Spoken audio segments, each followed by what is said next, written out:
I call this work session meeting of the San Marcos City Council to order. Today is Tuesday, June 16th of 2026. It is 3 p.m. Ms. Trevino, let's see who's here. Ms. Rodriguez. Here. Mr. Bassell. Here. Ms. Garza. Mayor Houston. Here. Mr. Scott. Mr. Mendoza. Here. Mr. Gonzalez. Here. We have a quorum present. Okay, we will start with our citizen comment time period. The City Council will hear citizens' comments at regular meetings, work sessions, and workshops.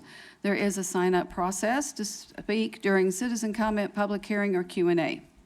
For those of you online, when it's almost your turn, there will be a pop-up question that will appear on your screen, and you must respond to it in order to speak and turn on your video when your time is when it's your time to speak.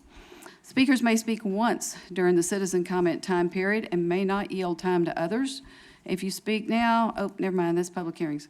When it's your turn to speak, state your name for the record, and you're going to have 3 minutes. When you begin speaking, the timer will display green. Hopefully, when you go from green to yellow, there'll be a ping sound, so you know you only have 20 seconds left. And when your time to speak is up, the timer will be red, and I hope a bell will ring. If you hear a popping sound, step back from the microphone about that much.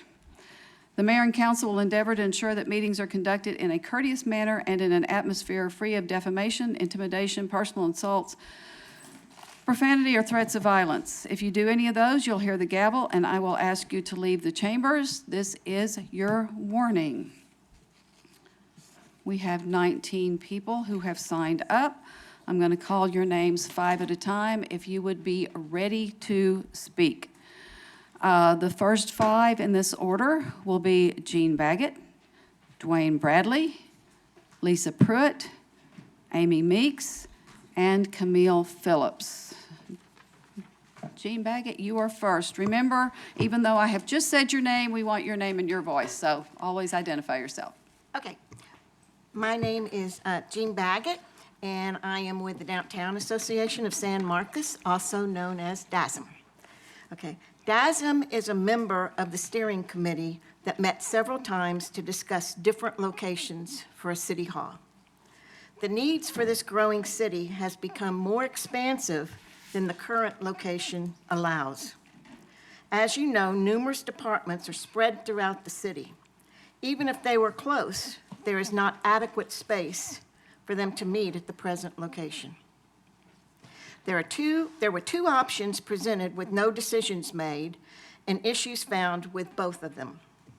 A local developer then approached the city with a proposal to move the city hall downtown. This immediately caught the interest of the committee. It is a given that any location selected will need more information and study. At this time, I am asking you to consider the recommendation of the steering committee and proceed with further steps towards the option of moving downtown. There is concern about the cost being 80 to 100 million and the possibility that it could strap the city financially. No, there is no city anywhere that is sitting on 80 to 100 million dollars waiting for the next project. Okay? This same committee recommended that there is no tax increase for the citizens and that other methods be found to support this project.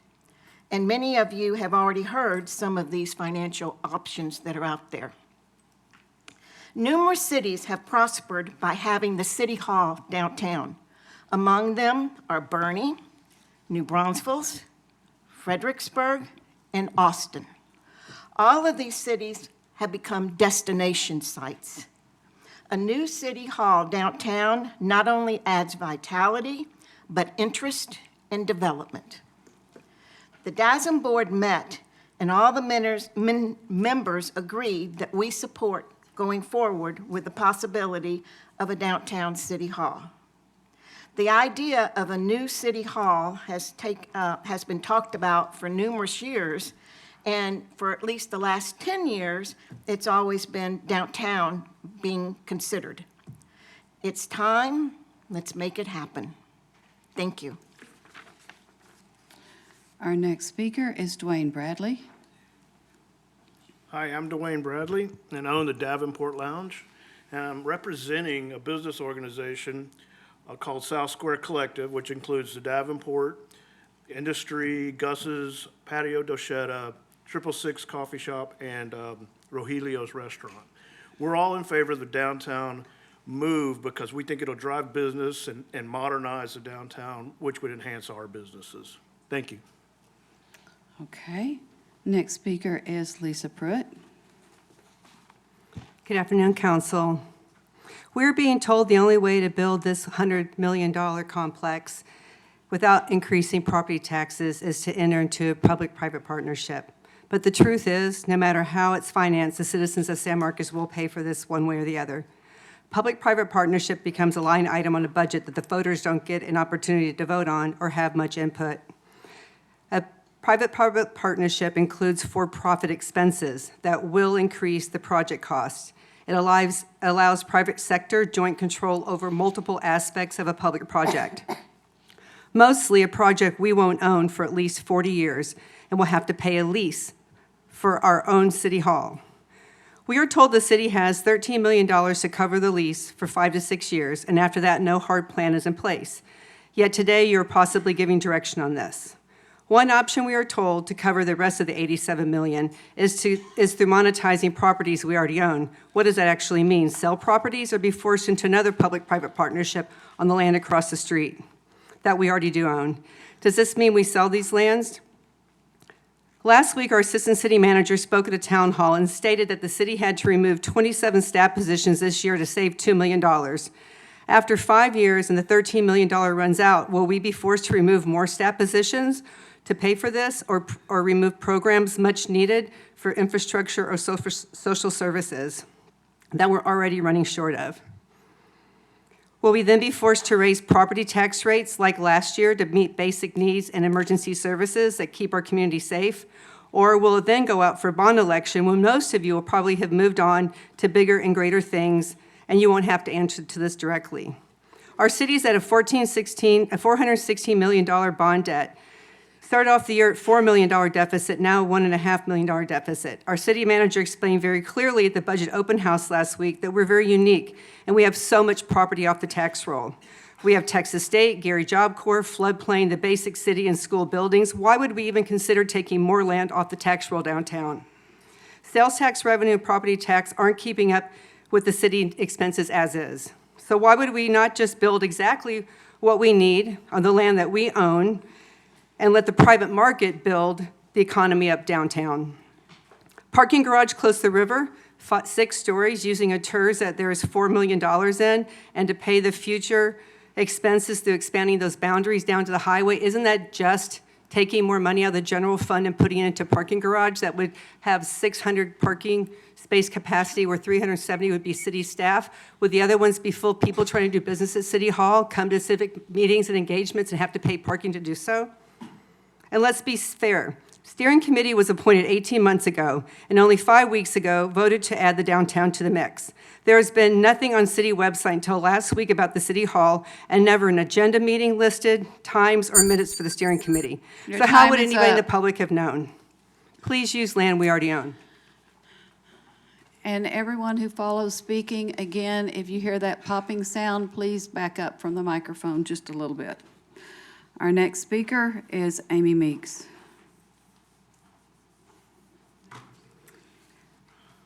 Hello, Mayor and Council. Please forgive me as I'm going to read it. I haven't had time to memorize it, just wrote it today. So please forgive me as I look down and read it. I am Amy Meeks, and I do live here in San Marcos. I am happy to be here today, and I want to speak about the proposed City Hall project.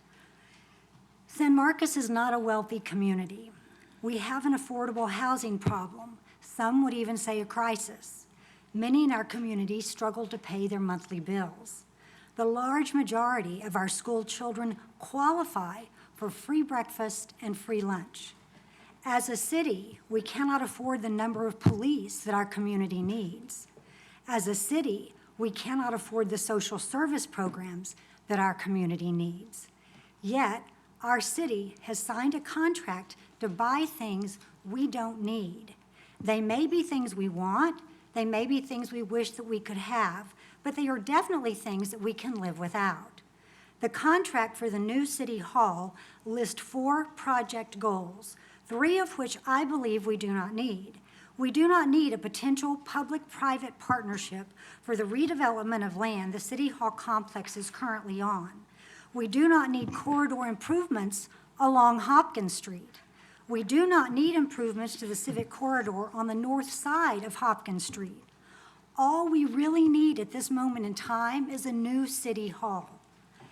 Whether that is renovating the building that we are in, rebuilding on the site that we have, or relocating to land which the city owns, the answer remains the same. All we really need right now is a new City Hall. To spend money on anything else is simply unwise. After having read the contract many times and knowing what I know this far in, it is obvious to me that this contract is not in the city's best interest. I know there is a rallying cry to hold town hall gatherings and neighborhood meetings to hear what the citizens have to say, and that was my initial stance. But after having read the contract many times, I now believe spending money on such events for this contract will be a waste of city money and resources. Therefore, I'm asking the council to find the nearest possible exit in this contract and use it. We need to end this contract. There are several places in the contract which allow us to do this. They are found in Section 2, Section 4, Section 8, and Section 9. I think Section 8, 2B, termination by the city for convenience, is the best one to use. It basically says no harm, no foul, and it lets us out of the contract. We still will owe some fees, but we can manage that. I do appreciate the work of the council and the steering committee. We need to pause, regroup, and rethink. It is the people's house, so let's allow the people to decide. Our next speaker is Camille Phillips, but following her, in this order, will be Nancy Moore, David Case, Virginia Parker, Kathy Morris, and Randall Terrell. Hello, Council. I'm Camille Phillips, and I'm here to talk about the F word. Not that F word. I'm here to talk about floods. We live in Flash Flood Alley. According to the news, we are in a super El Nino year. And what that means is more intense storms and more frequent storms. I started studying floods in San Marcos a couple of years ago, and I discovered that it only takes 2 inches of rain in one day to fill up low water crossings. 3 inches of rain in one day to cause a flash flood. Now, it's not a bad flood, but it's still a flood. And I was shocked. I thought, this cannot be true.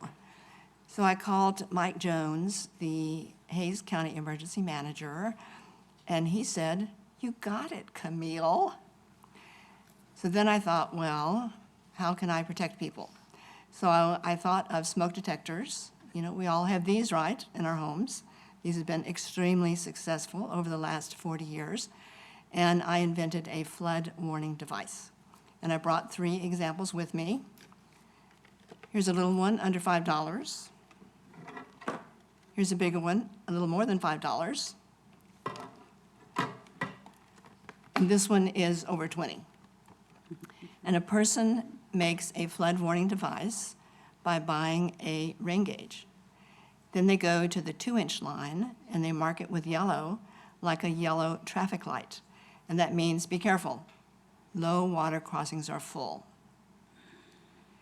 Then they go to the red line, to go to the 3-inch line and mark it with red, like a red traffic light. And that means stop. Check on road conditions before you go anywhere.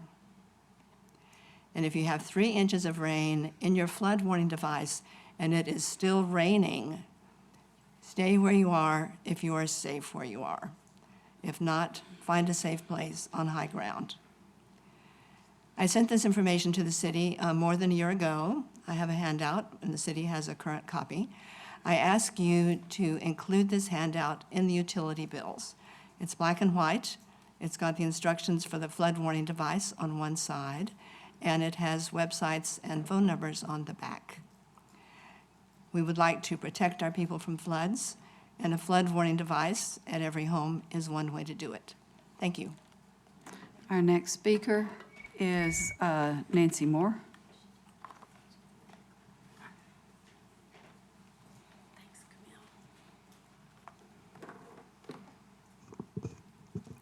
Hi, I'm Nancy Moore. Good afternoon, Mayor and City Council members. This afternoon, I ask you to pause, not in the spirit of opposition, but in the spirit of wisdom. The decision before you is larger than a building. It is larger than a lease agreement. It is larger than a redevelopment project. It is a decision about the identity of San Marcos for generations to come. We are the headwaters city. We are San Marcos. We are the place where people have gathered around these springs for more than 12,000 to 14,000 years. Long before any of us arrived, people understood that water is life and that stewardship is a sacred responsibility. We are not a city competing for development, parking garages, hotels, convention space, and tax revenue, but we could be a community courageous enough to build a thriving economy rooted in heritage, stewardship, education, culture, and living waters that have sustained life here for thousands of years. Great leaders know that not every opportunity should be pursued simply because it can be. Sometimes leadership means changing course. Sometimes leadership means admitting that a better vision has emerged. Sometimes leadership means listening deeply enough to hear what the land and the river and the people are asking of you. I respectfully ask you to stop pursuing the downtown City Hall location. Instead, repair or rebuild City Hall where it is currently stands and where it can remain an open green space easily accessed by people. Revise the agreement, partnerships, and plans now being pursued so they reflect this larger purpose. Contracts should serve a community's vision, not determine it. May we all be humble enough to listen. May we all be courageous enough to change direction when needed. Wisdom is not the same as ambition. Future generations will not judge us by the height of our buildings. They will judge us by whether we recognize the value of what we had already been entrusted to our care. A city hall should rise from the character of a community, not attempt to redefine it. And may we leave those who come after us as San Marcos that still knows who it is. We are San Marcos. Thank you for listening. Our next speaker is David Case. Thank you, David Case. I have the pleasure of serving on the steering committee. And I just want to say, everybody here today in this room is absolutely right. Everything you're going to hear is going to be correct. It's going to be their truth. It's going to be their absolute. So I'm in favor of continuing to pursue all three options to determine the feasibility of each option, so we know what is the best option for us going forward. That's where I think where we stand now. Everybody here is correct. We are a community, and together I think we need to figure out which option is best. That's all I have. Thank you.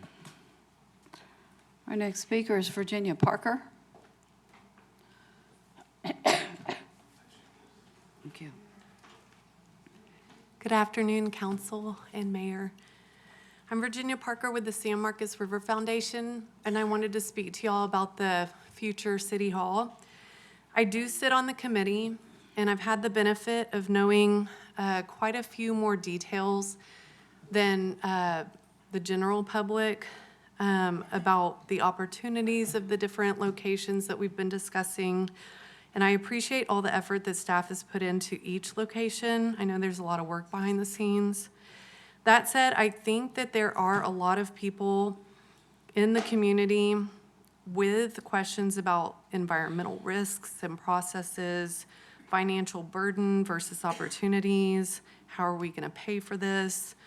why this is being built even in the first place. I think a lot of people don't realize the structural issues here. And then they're concerned about the risk to the land that we don't choose. So at this point, I think it'd be a great opportunity for a town hall so that the public, not just the committee, can get some more of these details.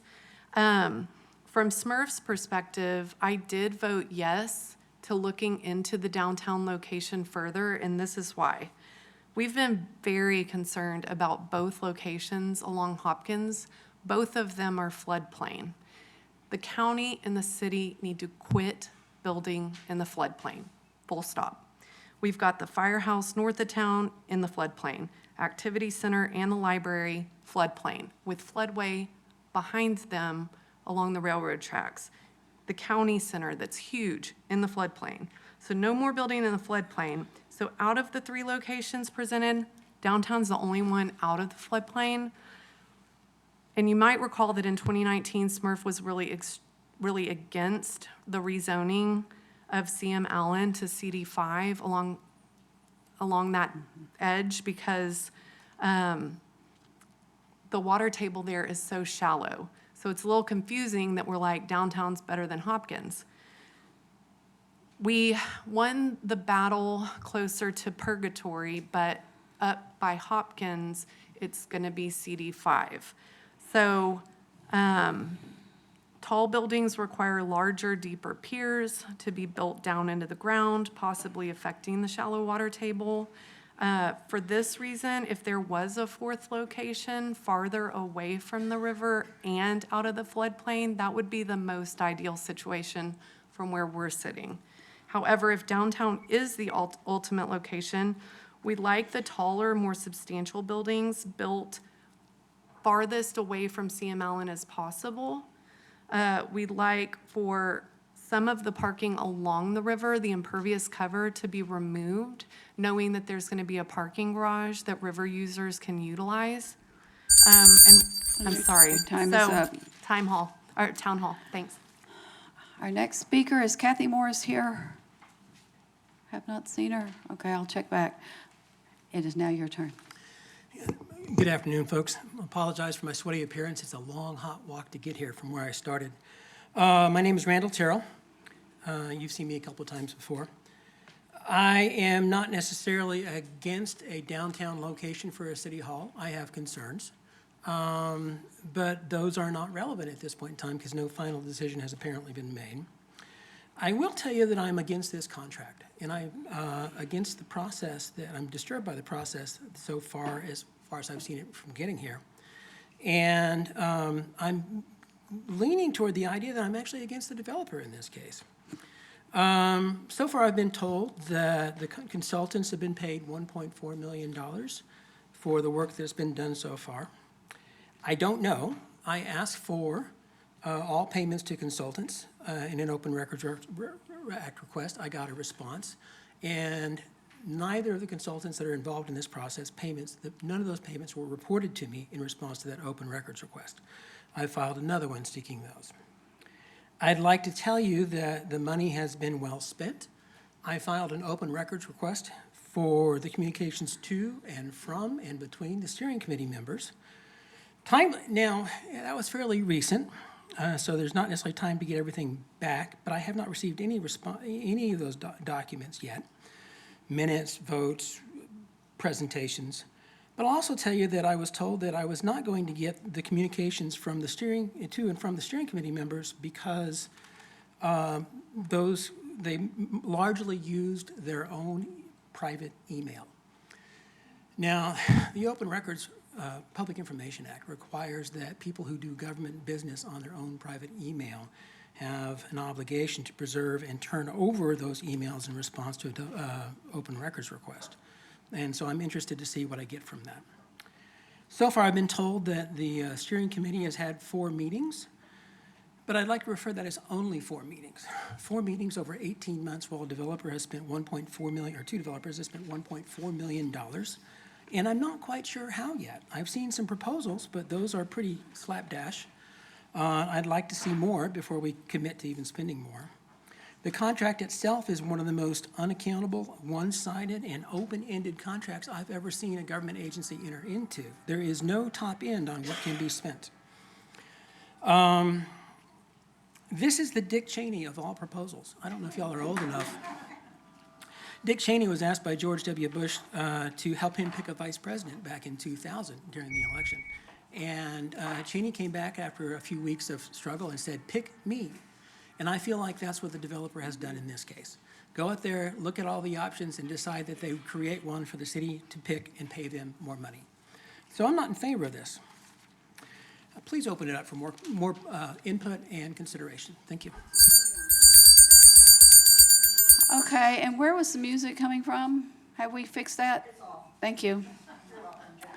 Our next five people will be Aslan Hollier, Addison Sears, John Leonard, May Oden, and Gina Fleming.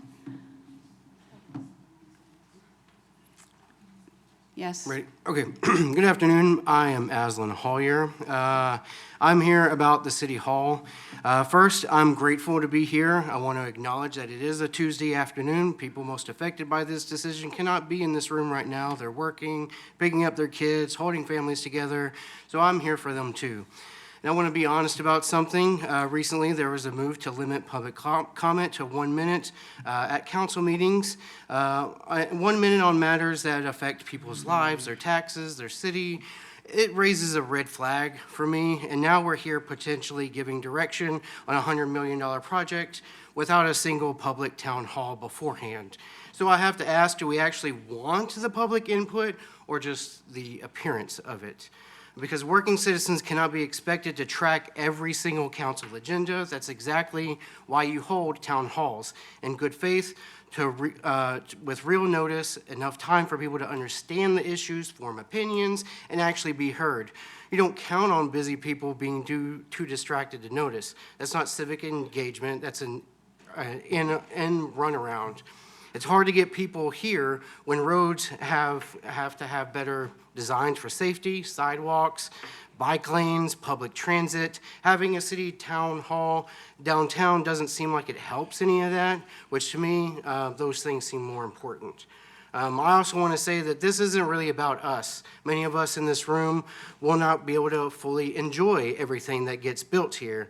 The decision is for the children of San Marcos and for people not here yet. And we owe them the best thinking, not a fast vote. What are we leaving them? We live on the river, sustained for human life for 12,000 years, 14,000 years. It's our identity, and we have an obligation to protect it. Money matters. Our city is still sitting on a budget deficit. We invested in a rebranding initiative, which may be necessary, but it all adds up. We owe it to every taxpayer to exhaust every alternative. New Braunfels was converted an existing building into a modern city hall for $11.6 million. I believe in recycling and reusing, not just as an environmental value, but a fiscal one. So let's maximize what we have before we commit to what we can't take back. So I'm asking this council for two things. Just pause on this to give direction today before independent studies on groundwater, stormwater, traffic, finances are all complete, and engage with us. Hold a public open house, let people who will use this building and pay for it for generations be a part of the conversation before the ball is set in motion. Future generations will not judge us by the height of our buildings. They will judge us by whether we recognize the value of what has already been entrusted in our care. Thank you. Our next speaker is Addison Sears. Is Addison Sears here? Our next speaker is John Leonard.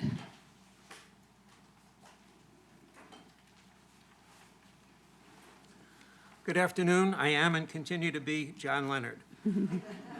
My concern today is the proposed Hopkins City Hall project. At this point in the process, I neither support nor oppose it, but I'm concerned that the opportunity for broad public input has been lacking. And with an initial price tag of $80 to $100 million, how high do those numbers go when the rubber actually meets the road? Solid financing is as ephemeral as the morning fog on the San Marcos River. The people of San Marcos deserve far more than being represented by a hand-picked 23-member steering committee, a committee not beholden to city residents. While the goal may have been to have the members of the steering committee be representative of the broader community, I, for one, had no idea I was being represented or that there was a committee. No one asked me what I thought.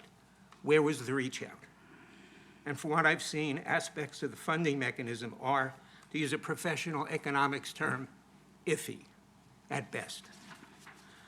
The City Council has set aside $13 million for the project.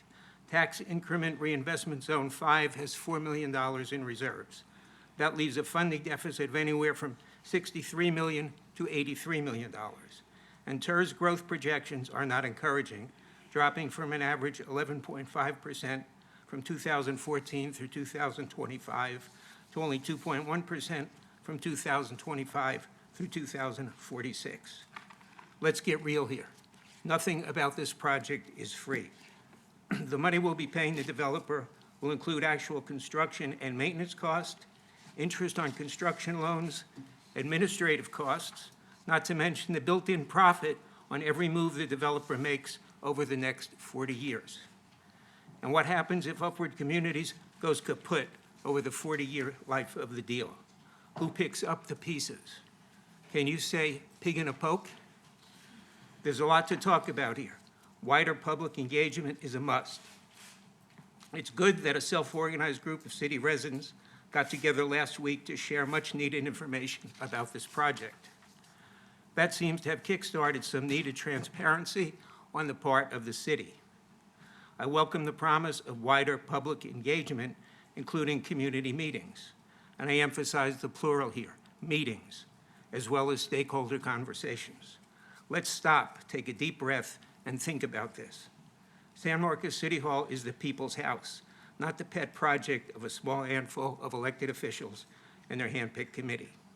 We, the people, will be paying the freight. We, the people, should be a major part of this process.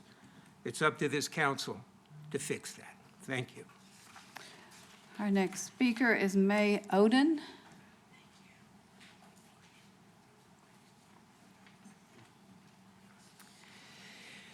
Hello, my name is May Oden. So good afternoon, Mayor and council members. I'm the co-founder and treasurer of Broke Thespians Theater Company. We're a 501c3 nonprofit producing community theater right here in San Marcos. We run a full season of 4 productions each year, most importantly including our free summer musical. This year marks our milestone 5th annual production, Disney's The Little Mermaid, running July 10th through the 25th at Plaza Park.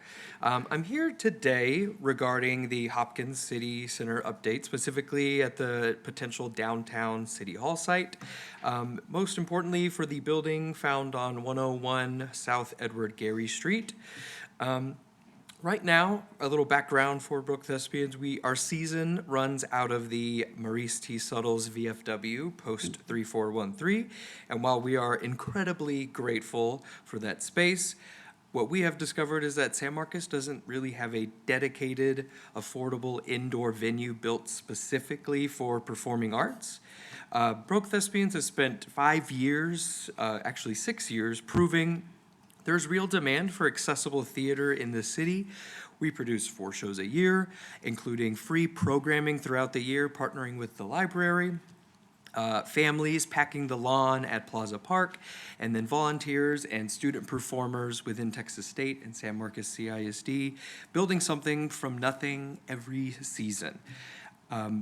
My purpose is, as staff continue the space planning for this project, I'd ask the council to consider building a dedicated performing arts space, whether that's a proper auditorium or a performing arts center, or even a smaller, flexible black box style venue. A space like that wouldn't just serve Broke Thespians. There are many other nonprofit community arts organizations that don't currently have anywhere affordable to really perform indoors in San Marcos, and as we know, it gets really hot out here. I'd also ask that these local arts and cultural nonprofits be included as this engagement process continues, the same way that Texas State and the Downtown Association have a seat at the table. I understand this project is still early on. There's a lot to discuss. The dollars and space allocations are still being worked out, but as we give staff direction on what this center should include, I want community arts on your radar, because a project meant to serve as a gathering place for San Marcos should have room for groups who are already doing that work.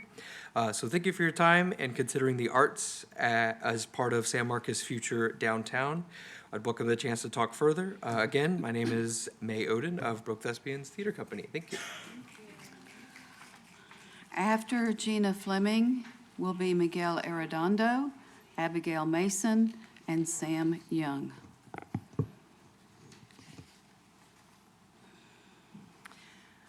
I'm Gina Fleming. I'm calling for a pause on making any decision about a development contract with Upward Communities for a new city hall.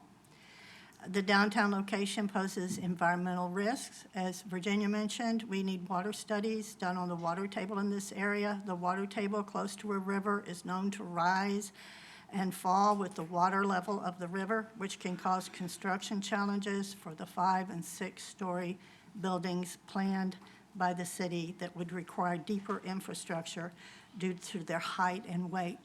I also am questioning when our last floodplain assessment was done, because I recently read that the Harris County added 200 square miles to their floodplain. Floodplains change over time, due largely not only to climate change, but to development, increasing impervious cover. A parking garage can also be expected to produce pollution and the runoff of oil and other chemicals from the vehicles parked there. I'm also concerned about the access to City Hall posed by the parking garage. Will citizens have to pay for parking? Will parking even be available when there is an event at the university? What are the security risks? Also, why are we building another parking garage on Edward Gary when there is already one 2 blocks away on the corner of Edward Gary and University Drive? I'm also concerned about its proximity to the railroad tracks. I don't know if there's some kind of plan to make that have passenger train go through that location and provide parking there for that. The building site also includes a known contaminated area, the Breed's Hardware Store on Edward Gary. I don't know what studies have been done about the nature and the extent of the contamination there and the health risks to humans and wildlife. There is already a flooding risk posed by the extensive impervious cover of the university on the hill. The increase of impervious cover on Edwards Gary can logically be expected to increase flooding of neighborhoods east of downtown, as it did for Blanco Gardens, the Woods Apartments. For these reasons and others, I'm opposed to any further development of Edwards Gary. As previously approved by Planning and Zoning, I would like to see this area rewilded, providing a clear, unobstructed view of the river and a chance for some of the runoff to be mitigated, protecting surrounding areas. From the very beginning, the consultant contract with Economic Planning Services was explicitly and exclusively for private-public partnership. It appears there was zero consideration given for any other type of plan that was not a public-private partnership. And your time is up. Our next speaker is Miguel Arredondo. Good afternoon, Mayor and Council. Miguel Arredondo, 200 Patricia Drive, San Marcos, Texas. This afternoon, I'm here as a member of the San Marcos City Hall Committee, but also as a longtime San Marcos resident, fifth-generation San Marcan, proud product of our public schools and hometown university. So for the past 18 months, as a member of the City Hall Subcommittee, we've heard numerous proposals presented by staff. Originally, we considered rebuilding, renovating this current location. We debated at length moving north of this location to the Armory site. And after a years-long process, a proposal was brought forward by the private sector to consider a downtown City Hall proposal. And so that's what the committee did. We debated the pros and cons of all three proposals, and then we respectfully requested more information related to the downtown City Hall. We were concerned about impervious cover, not only downtown, but also here and across the street. We were concerned about financing, raising taxes on our neighbors, how we were going to pay for this. All of the concerns that have been brought up tonight, which are rightly so and totally accurate given this economic climate. And I'm so grateful for the diversity of perspectives of the City Hall Committee, diversity not only in income, but in ethnicity and in lived experience. And quite frankly, serving with people who I have rarely, if ever, agreed with, working together, debating the proposals, and trying to vet the best idea for not only myself, but for the neighbors of San Marcos and those I represent on the school board. And I just want to thank the City Council for their effort, their support of staff and this process, and quite frankly, the 2-year commitment that most of us have made with the understanding that tonight is not deciding we're going to build downtown. It's not deciding whether we're going to build on the Armory site in the floodplain or renovate here. It's not deciding how we are going to financially pay for this, but to continue exploring and doing the due diligence that you owe the taxpayers and that we owe our community. Very similar into the way in which our school district proceeds with bond elections. We get our neighbors together, they vet proposals, they meet with financial advisors, they meet with ISD staff. That isn't in secret. Those meetings were public. Quite frankly, at our last meeting, we had several members of the community show up and ask questions. And no one from the committee opposed that. We look forward to more input. We look forward to more town halls. But tonight, I respectfully request that you continue the work of the committee, support our recommendation, which is continue to explore the downtown City Hall project. Thank you. Our next speaker is Abigail Mason. Good afternoon, Mayor and council members. My name is Abigail Mason. I'm a 2014 Texas State graduate and will always consider myself a San Martian at heart. The rising debate over the proposed downtown Hopkins development and a new city hall isn't just about buildings or growth. It is about a lopsided contract that strips our community of its power and hands total control to the private developer, Upward Communities, LLC. I encourage everyone here to read the fine print of the city's agreement with Upward, because when you do, you will see 3 major warning signs that stand out. First, that this developer is king. The city is paying this firm up to $767,970 to act as a consultant to design the project. But this same consultant is also the developer who wants to build the project, buy the land, and lease it back to the city. We are essentially paying a private company to design a project that they will turn around and profit from. Second, our city council seems to be locked in. This contract contains a very clear and strict exclusivity clause. Our city leaders are legally forbidden from even looking at plans from any other company. Even if another developer offered a cheaper, better, or more eco-friendly plan tomorrow, the city cannot even entertain that option. Third, it's a money trap. City council is claiming they aren't officially locked into building anything yet, but walking away comes with a massive penalty. If the city decides this project is a bad idea, which it is, and wants to look at other options, which they should, they are legally obligated to hand over nearly $750,000 to the developer just to cover the planning costs.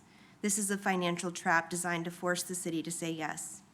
We shouldn't bypass good business sense in the name of progress. A city hall should belong to the community, not a single developer who holds all the cards.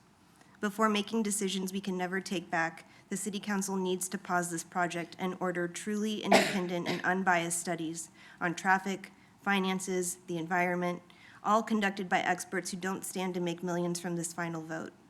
Thank you.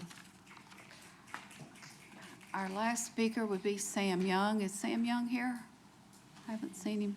Let me go back and ask Kathy Morris, Addison Sears. Okay, so that concludes citizen comment. Ms. Trevino, if you would read item 1, please. Receive a staff update on the new City Hall Hopkins City Center project and provide direction to staff. Ms. Reyes. Good afternoon, Mayor and Council.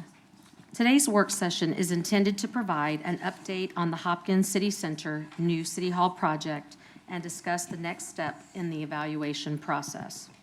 Before we begin, I want to be very clear about what is and what is not before council today. We are not asking council to approve a building. We are not asking council to approve project financing. We are not making any final decisions regarding this project today. Is this one of the speakers so I can pause, Mayor? I'm sorry, ma'am, you are? I'm Annette Deaver, San Marcos, We didn't have you Texas. signed up to speak? I understand that anyone who hasn't, at the end that you ask, whoever hasn't. No, ma'am, that's only during public hearings, not during citizen comment. You have to sign up for citizen comment. Well, I could take one of the ladies that wasn't here. No, That's rude on your part. no. That's our That's- process that everyone abides by, but you could sign up to speak at the 6 o'clock meeting now, if you like, at the kiosk in the city clerk's office. Okay, well, I hope that you guys pause, because it's going to be a disaster. Let me start over. Good afternoon, Mayor and Council. Today's work session is intended to provide an update on the Hopkins City Center New City Hall project and discuss the next steps in the evaluation process. Before we begin, I want to be very clear about what is and what is not before council today. We are not asking council to approve a building. We are not asking council to approve project financing. We're not even asking council to approve a site. We're not making any final decisions regarding this project today. What we are discussing is whether we continue the due diligence necessary to fully evaluate the options before us and gather the information needed for future decision-making. As many may know, a new city hall has been discussed in this community for over a decade. The discussion is not occurring because of a temporary issue or short-term need. It's occurring because our current facility faces significant long-term challenges that must eventually be addressed. The current city hall has served our community for more than 50 years. However, it is in the floodplain and the facility has known foundation issues, structural concerns, aging infrastructure, recurring maintenance challenges, broken gas lines, water leaks, and significant space limitations. These challenges not only affect city operations, but also the residents, businesses, and visitors who rely on city services every day. When the current facility was constructed, it was built to serve a much smaller community. Today, our population is approaching 100,000 residents, and it is our responsibility to ensure that public facilities can effectively serve both current and future generations. The city's first city hall served the community for approximately 60 years. Again, our current city hall has served the community for more than 50 years. In 2009, Hays County began planning for the development of a 230,000 square foot government center. The project was designed to consolidate county offices and employees who had previously been located in multiple facilities throughout San Marcos, including several buildings in the downtown area. The government center was completed in 2012 and was funded through the issuance of $50 million in certificates of obligation. As an example of how rapidly growing communities plan for future operational needs, Hays County authorized the issuance of $100 million in certificates of obligation in January 2026 to fund several capital projects, including a new administrative building in Kyle, known as the Eastside Campus, a new animal shelter, improvements and expansion to the government center, and 2 new precinct office buildings. The decisions we make today are not just about current needs, they're about ensuring the next generation inherits facilities that are safe, functional, efficient, and capable of serving the community for decades to come. Some have asked why we're discussing this now. The answer is that responsible planning often occurs years before construction and years before funding decisions are made. Like many local governments and high-growth communities, the city has experienced facility and space constraints for a number of years. In 2013, the city entered into a lease agreement with Hays County to house municipal court operations and staff within the government center because we had outgrown our space here at City Hall.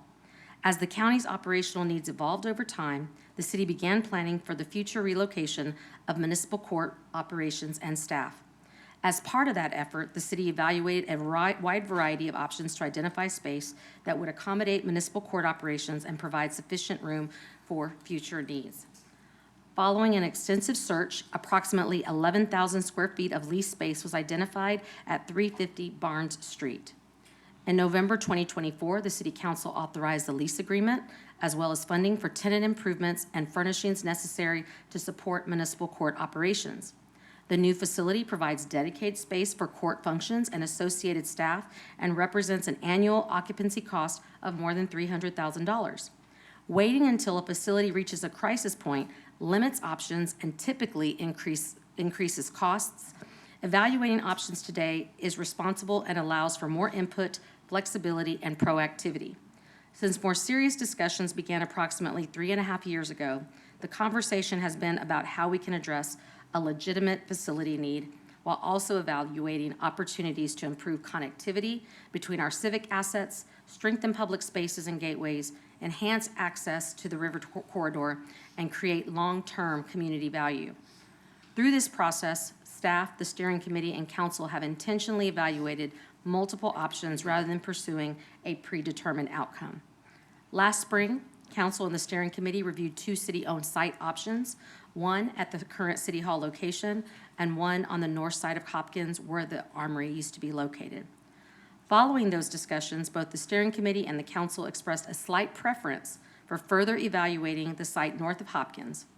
Then, during the summer of 2025, the city received an unsolicited proposal for a downtown City Hall location. At that point, the city could have simply evaluated that proposal independently. Instead, in the interest of transparency and fairness, we issued a request for information to determine whether there were additional proposals or locations that would also be considered. That process ensured that no individual proposal received special treatment and that anyone interested had an opportunity to participate and submit a proposal. We ultimately received 2 submissions, one from Upward Communities for a downtown location and one from Tejas for a site near the conference center. After evaluation, the Upward Communities proposal was ranked highest under the criteria established for the request for information process and was presented to both the steering committee and the city council. Importantly, neither the steering committee nor council directed staff to pursue that proposal. Instead, the direction from both bodies was to bring that site up to the same level of due diligence as the city-owned locations for further evaluation and consideration.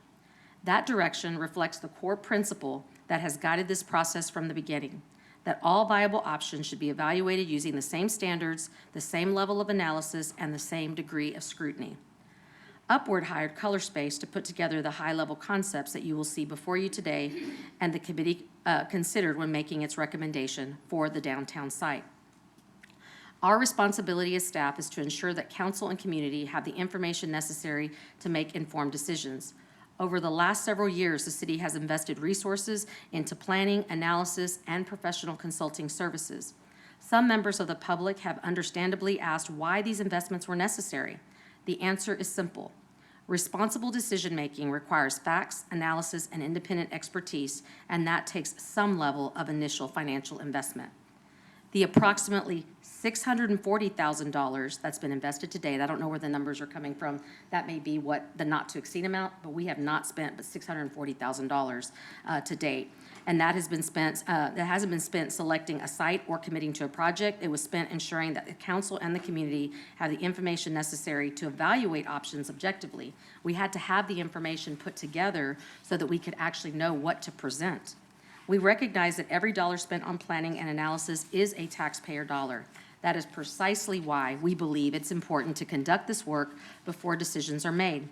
The cost of due diligence is small compared to the cost of making major public infrastructure decisions without sufficient information. Economic and Planning Systems is a financial transaction expert.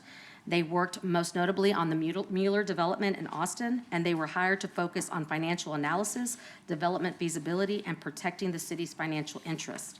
McCann Adams was hired to assist with site planning, urban design, connectivity, and evaluating how civic spaces can work together more effectively.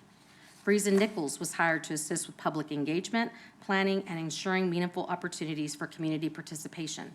Public engagement has been a critical component of this project from the beginning, and it will remain a critical component moving forward. Before any final decisions are made, residents will have additional opportunities to review information, ask questions, and provide feedback. The 23-member steering committee was intentionally assembled to represent a broad range of community perspectives and experiences. The size of the committee assures that a wide range of resident interests are represented in addition to certain groups such as nearby neighborhoods, the River Foundation, and the Chamber of Commerce. Their role has been to challenge assumptions, ask difficult questions, and ensure that all options are thoroughly evaluated before recommendations move forward. As stewards of public resources, we have a responsibility to carefully evaluate not only the future of City Hall, but also how public land and public investments can best serve our community over the long term. As part of that evaluation, we're looking at opportunities to improve connectivity between city facilities, enhance public gathering spaces, increase green space opportunities, improve access to the river corridor, and create stronger connections between key civic destinations and gateways. For example, it has not been stated, but if the Parks and Recreation functions were incorporated into a future City Hall facility, opportunities could emerge to expand public open spaces adjacent to the river and create additional community gathering areas, returning it back to its natural state. Similarly, one of the opportunities identified through the downtown proposal includes potential public amenities such as a downtown plaza, space for community events, a dedicated location for a farmer's market, and opportunities to celebrate the cultural heritage and historic character of downtown San Marcos in accordance with the adopted downtown master plan. It is important to recognize that the concepts being shown are based on development that could already occur under the city's existing regulations and development standards. These concepts are intended to illustrate potential development outcomes and do not create any new development rights or entitlements. However, if the city were involved in the development of these properties, we would have the opportunity to place a greater emphasis on public benefits, such as expanded green space, enhanced connectivity, improved access to public amenities, sustainability, quality design, and long-term stewardship of community assets. Those are some of the opportunities that make it worthwhile to evaluate whether a public project could create additional value for the community beyond what may otherwise occur under traditional private development. However, evaluating opportunities is not the same as committing to them. That distinction is important. Questions have also been raised regarding the value that can be generated through public-private partnerships and how these projects fit within broader community priorities, including social services and other public investments. These discussions are common when evaluating long-term capital projects and opportunities to address community needs. Public-private partnerships are one tool available to local governments to help deliver community amenities, leverage private sector expertise, and share project costs and risks. One example is a city-owned 60,000 square foot conference center. Under that arrangement, the private sector partner constructed and financed the hotel component of the project while the city financed and constructed the conference center. As part of the agreement, the private partner committed to annual lease payments that offset a portion of the conference center debt obligations. This example illustrates how public-private partnerships can be structured to allocate responsibilities, costs, and risks between public and private entities while supporting the broader community objectives and creating long-term community assets. There is still significant due diligence that remains before any final decision can be made.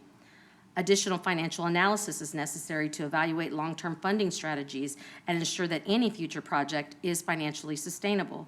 Additional analysis is needed to understand funding assumptions over the full life of any financing plan. We keep talking about what money is available to us, but we would never bring something for a final recommendation to Mayor and Council that doesn't have the full funding contemplated and the full funding identified. Additional engineering, traffic, drainage, utility, infrastructure studies will be required as options become more refined.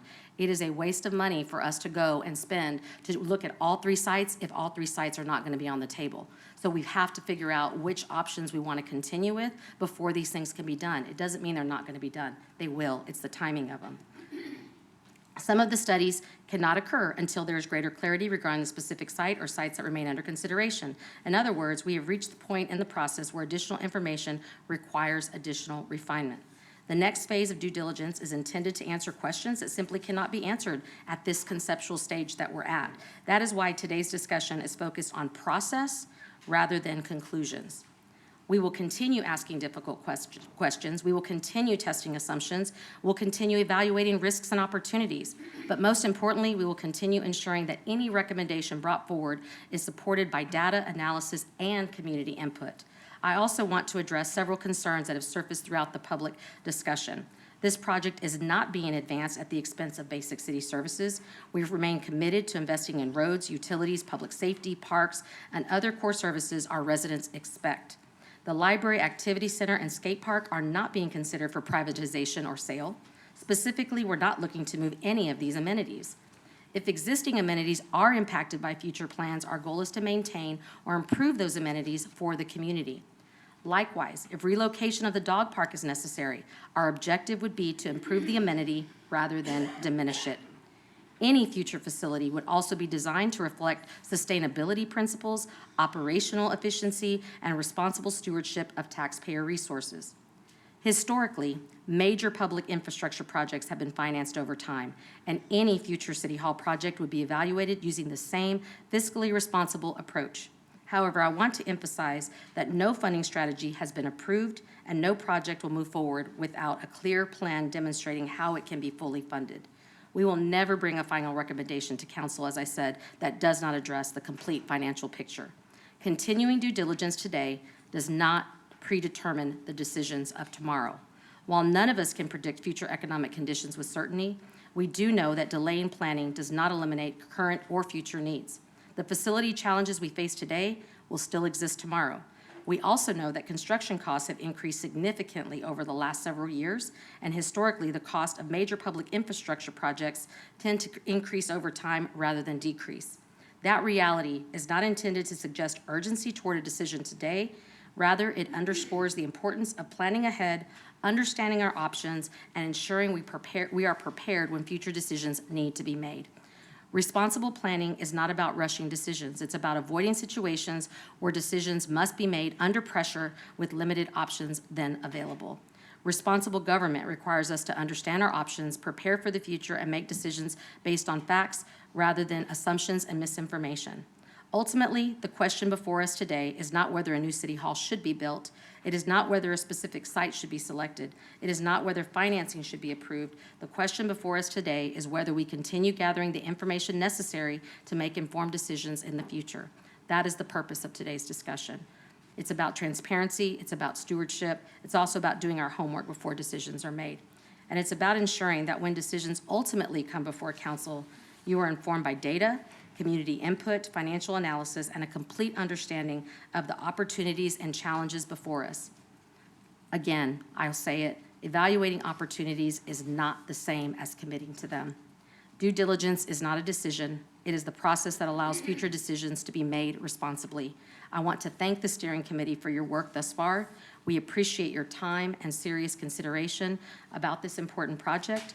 With that, I will now turn it over to Hayden, Helen, and Darren for today's presentation. Thank you.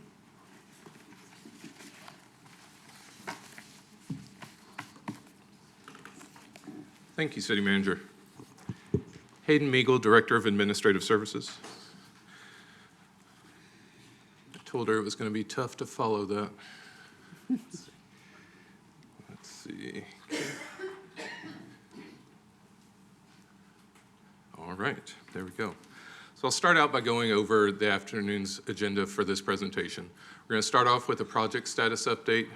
You'll hear from Darren Smith about the financial considerations, and then we're going to go through some of the downtown concepts that were put forward by Upward Communities, review all of the options and scenarios that we have had so far, including the downtown options and the city-owned sites on Hopkins, and then hear about the steering committee recommendations from May 11th of this year, go over some next steps, and receive council direction. We'll go ahead and start off with the project status update. So we've heard this question, why is a new city hall needed? There are actually a few different reasons for that. I'll start off with some of the structural issues. This current city hall opened in 1975. So it has been evaluated for a number of structural integrity issues that have resulted in a number of different deficiencies. The shifting foundation has caused cracks in walls, roof leaks, doors that won't close, water and gas leaks, and a new one that we experienced this past winter was we actually had an exterior window that broke whenever it went below freezing. And it's because the foundation had shifted so much that the window frame had shifted so much that with the weather change, the window just busted out. In addition to that, we have staff capacity and meeting space limitations. As we stated, the current City Hall was built in the 1970s to serve to serve a population of fewer than 25,000 residents. More space is needed to provide services for a population that is now roughly 90,000 and growing. Some of the proposed facility improvements include moving some additional departments and amenities into the new City Hall. That includes council member offices, Parks and Recreation Administration, Destination Services, Emergency Management, a police substation, and utility billing. Some of the other additional amenities that we were looking at including were a community room, public gathering space, and modern technology and security updates. And today is a good example of this last bullet point. Capacity within the current City Hall facility is kind of constrained, and it places a limit on the amount of engagement possible at public meetings, with community members filling the existing City Hall lobby and crowds overflowing into the parking lot whenever we have significant issues on the agenda. So whenever we really began discussing this project in depth about 3.5 years ago, we were envisioning something more than just a new City Hall. We were also looking at including improvements to the overall civic corridor. We have a number of great city assets along this corridor with the library, the activities center, and the parks that we have here. And seeing if there's a way that we can really connect those, but also connect them to the river and to the downtown to make it one cohesive district. In addition to that, we are looking at including some improvements to Hopkins Street. One thing that we were kind of envisioning was looking at some of the same improvements that we had made along CM Allen and including some of those, but making it more pedestrian friendly. And then also looking to see if there was a possibility of including a mixed use public-private partnership aspect of it, although that wasn't something that we said had to be included in this project. So I'll take a couple of slides just to look at the overall project team. First, we have the City of San Marcos. We lead the work with the consultant team to develop the plan and implement the preferred plan as received from direction from City Council. The first consultant is Economic and Planning Systems. So as City Manager Reyes stated earlier, EPS, they're a land economics consulting firm experienced in the full spectrum of services related to real estate development, financing of public infrastructure and government service projects, land use and conservation planning, and government organizations. They are the prime consultant that is contracted with the city to advise on the overall feasibility of the project. We don't have the expertise on our staff to look at this that they have. So that's why we went out and looked for a consultant to help us with a project of this magnitude. Now, sub-consultants under EPS include McCann Adams Studio. They're an Austin-based urban design firm that focuses on designs for new communities, revitalization strategies for existing districts, transit-oriented development planning, and public space design. And on this project, they're specifically looking at some of the site planning and urban design alternatives. Another sub-consultant is Friesen Nichols. So they're an engineering, urban planning, and design firm offering a wide range of services to their clients.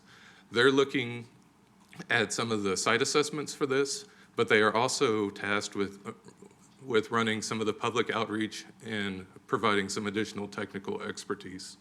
And the specific Friesen Nichols team working on this project is based out of their local San Marcos office.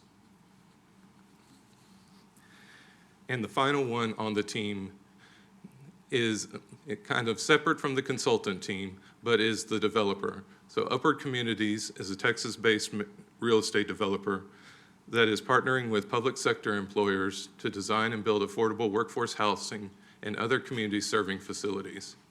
Upward Communities is working with the city to evaluate the feasibility of the downtown site option. They kind of have a different relationship with us than the consultant team. The consultant team is looking at the overall project. However, Upward Communities is just putting forward that downtown option. There have been some comments made about how much has been spent on this project, and we included this slide to clear up some of that. So our contract with EPS is for a total contract amount of $449,000. To date, about $265,000 has been spent with them. And as stated previously, that includes the subs Friesen Nichols and McCann Adams Studios. The second bullet on this slide includes Lopez Salas Architects. So in 2004, we completed a space planning study that looked at all of the departments that were included in the current City Hall complex, as well as all the departments that we are looking at including in the new City Hall facility. We spoke with each of them to determine what their expected staffing needs would be for the next 30 to 40 years. We don't want to build a City Hall facility that we have outgrown, or that we would outgrow in 5 years. We want to make sure that this is a facility for the future that would accommodate the growth of the community and the growth of staff for decades to come. So we had a total contract amount of just about $250,000 with them. And that's where we came up with the 109,000 square foot facility number. And then the final one on this slide is Upward Communities. So the original agreement that was approved by City Council had a not-to-exceed amount of $767,000. After that agreement was approved, we went back into negotiations with them to discuss reducing the scope, because that original agreement, it included more intensive studies that we hadn't yet gone through for the city-owned Hopkins sites. So instead of taking the downtown option to a point that was further than the city-owned Hopkins sites, we said, no, we only need some initial concepts for the downtown. And so we actually reduced the scope of that agreement down to, it's just under $130,000. And that is primarily to develop the concepts for the downtown option. So in total, we have spent just under $640,000 on the City Hall project for the last 2.5 years. All right. So where have we been with this project? I did a nice little deep dive of all the presentations that we have made to City Council since 2022 on this. On October 3rd, 2022, we had a presentation to City Council with City Hall concepts. We received direction to consider a downtown location with the Hopkins property as a backup site and consider including other uses. On February 20th, 2024, we had a presentation to City Council with photos and case studies of other city halls. We received direction to continue exploring P3s for a current City Hall site as well as downtown parcels, and to move forward with consultants for updated space planning and P3 financial services. At that same one, we were still kicking around the option of a downtown site, and on March 6, 2024, a memo was sent to council with an analysis of downtown real estate precluding a downtown location due to available land size and cost. That was us, that was our real estate folks looking at the available land downtown and just doing a rough estimate to see, okay, is there a location that would accommodate us, and what would be the expected cost of that? On July 2nd, 2024, we had a presentation to City Council providing a project update as well as a recommendation to issue an RFQ, or request for qualifications, for a transactional advisor, land planner consultant, and begin discussion of a project steering committee. On August 5th, 2024, City Council approved a contract with Lopez Salas Architects to provide updated city facilities space planning needs. That next month, in September, we had a presentation to City Council with an update on the new City Hall project and discussed the possible formation of a Hopkins City Center new City Hall steering committee. 2 weeks later, we had another presentation to City Council with additional information regarding the role and purpose of the steering committee, best practices for the creation to ensure the process and the committee itself would be as inclusive as possible. We also included Mrs. Grisel Perez-Carey in that presentation, she was working with Kat Caffrey, who was the City Hall project director at that time, so that she could get that perspective of, okay, what do we need to include so that this committee can represent as broad a part of this community as possible. On November 6, 2024, City Council approved a contract with Economic and Planning Systems to provide public-private partnership services and transaction advice regarding the project. The City Council also appointed 23 community members to the Hopkins City Center New City Hall Steering Committee. On February 20th, 2025, the steering committee had their first meeting. We introduced the project goals, the committee role, and the Hopkins site constraints. We also emphasized to them that the phase 1 goal was to select which side of Hopkins a new city hall should be located. On March 20th, 2025, we had the second meeting of the steering committee. We had further discussion of the city-owned Hopkins sites with a small majority of committee members recommending the north side of Hopkins. On April 15th, 2025, we had a presentation to City Council on the Phase 1 findings, and direction was received to proceed concept planning on the north side of Hopkins. Discussion included pros and cons for each site. That was also quite a split recommendation from the City Council. I believe it was 4-3 to proceed with the north side. In May 2025, the steering committee had their third meeting to discuss further concept refinement, project financial analysis, due diligence, and public engagement plan. And I'll pause right there because we did have a robust discussion with the committee at that meeting, talking about, okay, we need to go out to the public with this and hear what they think about this overall project. So that was the planned next step. However, a month later, in June 2025, we received an unsolicited proposal for a downtown option. In August of 2025, in the interest of transparency, the city issued a request for information for the downtown City Hall location, or we left it open to other alternate locations. In September of 2025, City selected Upward Communities as the best evaluated proposal of 2 submittals received. And as City Manager Reyes said, that other submittal was from Tejas, and they had a proposal that included a city hall. It was over by the conference center, but it was also tucked away back behind it, and it wasn't very visible. On October 15th, 2025, we had the 4th meeting of the steering committee, and they heard a presentation from Upward Communities where they presented a general downtown concept. It received broad support from the committee to continue exploring that option.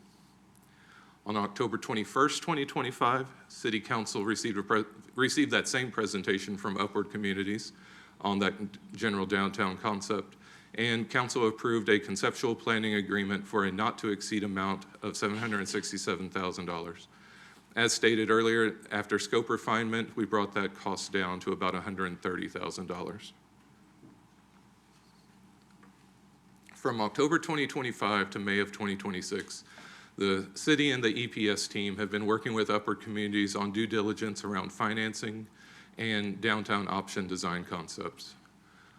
On December 5th, these next few are just quite a few presentations of that downtown option, of the general downtown option. On December 5th, Upward Communities and city staff met with the South Square Collective and presented that option. On December 17th, we had a presentation, that same presentation, at a joint meeting of the TERS No. 5 Downtown and Main Street Advisory Board. On May 6th, Upward Communities held a meet and greet at the Hayes Caldwell Economic Development Partnership, showing that general downtown concept. And then on May 11th, we had the 5th and last meeting so far of the steering committee, where we presented the financial analysis and downtown concepts. And at the beginning of June, so I said last May that we were at the point where we were ready to really roll out that public engagement. I kind of feel like that last year was almost a pivot for us. As we received that unsolicited proposal, we went through the process to see if there were any other options out there. And now that we have a third option, I think it is fitting that we would go out with that public engagement process. And on June 4th, we created a new City Hall Hopkins City Center webpage. Since then, Friesen Nichols has also been involved, and they've created, they've created a better webpage that has an interactive, it has an interactive component to it that ours didn't necessarily have. But we do have a lot of this same information out there on that webpage. I believe that is my last slide, and I will turn it over to Darren to go through the financial considerations. And before Darren gets started, one thing I do want to mention, because I know that it's been said that we did the webpage only because people started talking about things. We had always planned to do the website. It did speed up the timing on doing the website, but all that information, we didn't just come up with and put together like in a matter of hours or a day. It was something we were already planning to get out there. It was the timing under which we would do it.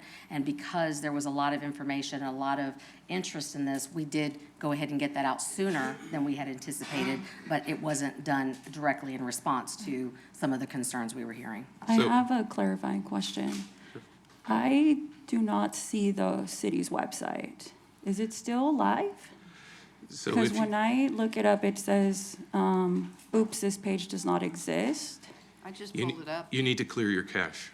I had the same Gotcha. issue last week because I had opened the city website and I kept on getting that this page doesn't exist. It now will direct you, it'll take you directly to the website that Friesen Nichols has put together. So not our website, then? Access through our website. It's accessed through But our it website. points to the Friesen Nichols, more interactive, where someone can post a pin and do some other things to let us know their perspective on the project. And that will come to us, which will then get to mayor and council. Interesting. As the city manager stated, we were having some of those discussions about creating the website with them in May of 2025 before we had received the unsolicited proposal. And I see that Darren He's on. is on, so I will turn it over to him to walk us through the next few slides. Thank you very much, Hayden. Can everyone hear me? Yes, we can. Terrific. Again, I'm Darren Smith with the consulting firm of Economic and Planning Systems. You've heard a bit about our firm and our team. Glad to be with you again this evening. Speaking about the financial information, again, this is information that was presented to the steering committee in a public meeting last month. Just at a high level, we are expecting that this project may cost somewhere in the neighborhood of $80 to $100 million. That is for a project that would be 109,000 square feet. As Hayden mentioned, space planning has occurred, and that is the scale of the building that is estimated. And in addition to the building itself, we are estimating a need for about 360 parking spaces for employees and for visitors to the city hall. The $80 to $100 million figure comes from comparable projects in Texas, public buildings, what they've cost on a per square foot basis. It's meant to be an all-in number, but it is just a rough estimate. There are no actual construction bids yet because there are no real designs or even a site selected yet. But we do assume in that figure that structured parking would be provided. We have explored options on Hopkins that might not require structured parking, but for the sake of initial budgeting, we are assuming that structured parking would be provided wherever this facility ends up. Next slide, please. So we also know, and this is not unusual, but the current reserves can't cover the full cost. If we were looking at $80 to $100 million, the City Council has already set aside roughly $13 million for the project.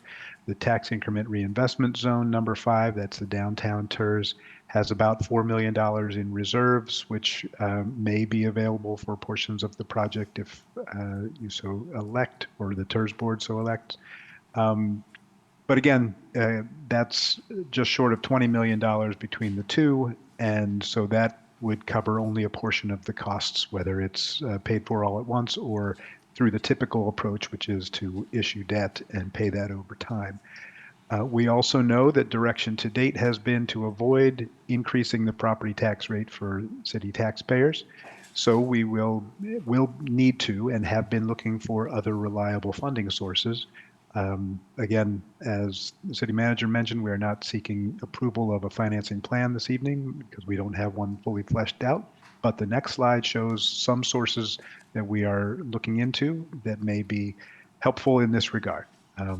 Other potential funding sources, again, the current cash reserves in the upper left, the current TERS number 5 reserves, those can both go in more or less directly. We're also exploring the potential for interdepartmental transfers from, including possibly some utility and hotel tax revenues to the extent that those are applicable to the project. The TERS itself has ongoing revenues on an annual basis, so what is not required for its operations and for other important downtown projects could be potentially made available for aspects of the City Hall project, especially the parking garage that can be shared with other downtown users. Then in addition to that, there's the possibility of disposing of other real estate that the city controls through a sale or lease and generating money either on a one-time basis or an ongoing basis through that. And again, the public-private partnerships. Now, public-private partnerships aren't necessarily free money. It does imply that there's access to, that the private sector provides access to financing that the public sector may have other difficulty achieving. And in addition to that, there may be opportunities to incorporate some certain private uses, revenue-generating uses into the project that can help to pay some of the costs of its construction. Next slide, please. Looking at TERS number 5, this diagram shows the current outlines of TERS number 5. Primarily, it's downtown, but it does stretch down to I-35. It goes from the Texas State University campus down to I-35. It's been established for about 16 years now. It is set to expire next year, next calendar year, at the end of the year. As I mentioned earlier, it does have a little over $4 million in funding reserves in its capacity today, and that could potentially go toward a parking garage in particular. It does generate about $1.6 million annually of revenues. Now, some of that, again, goes to annual expenses for the maintenance of downtown public amenities and rights of way, but that which does not go to those operational expenses could potentially be used to support capital projects, again, such as the parking garage. It's also possible to expand the boundaries of this TERS, and that might include reaching out along the Hopkins corridor to I-35. And if that's elected to do so, then that could increase the revenues that the TERS can generate. And of course, given that it is currently set to expire next year, it would be important to extend the time for this TERS as well so that more revenues can be generated. Next slide. I also mentioned that there's the prospect of disposing of city land to generate some revenues. You see in the dark blue areas here, the 3 sites that are being considered for the City Hall location itself, the downtown option, as well as the 2 sites on Hopkins, north and south. But also within this same map are 3 sites that the city owns that could potentially be made available for sale or lease for development. That's Guadalupe Properties, the site that is currently flagged for Fire Station number 1, and the Armory site tucked within the North Hopkins site. Those are all sites that the city has available, if you so elect, to make them available for development and potentially generate lease revenues or sale revenues from those that can be used to offset some of the costs of the City Hall project. Next slide. So the big picture here, again, is that we are absolutely going to need to find new sources to fully fund this project, such as a better than projected overall property assessed value growth trends. I believe one of your public speakers earlier referenced the fact that the assessed value growth projected for the future by your finance department is much more conservative than the city has realized over the last 15 plus years when it has grown by double-digit percentages on an annual basis. Looking forward, the finance department has been much more conservative about that growth. But if you return to the rate of growth that you've seen in the past, that would create a lot of capacity to incur new debt without actually increasing property tax rates. Again, the continuation and expansion of TERS number 5, the monetization of additional city-owned properties, and the inclusion of revenue generators in the City Hall project. Another option, and maybe it's part of the same story, is that you could use a phased approach to the project construction and financing. There are certain aspects of City Hall that can be independently constructed and maybe in greater need in the near term than others. And so to the extent that you can phase the project over time as financing is available, that's something that we would recommend looking into. And finally, I think this is critical to note, these financial constraints and conditions are applicable whether you choose to move forward with the downtown site or either of the Hopkins sites.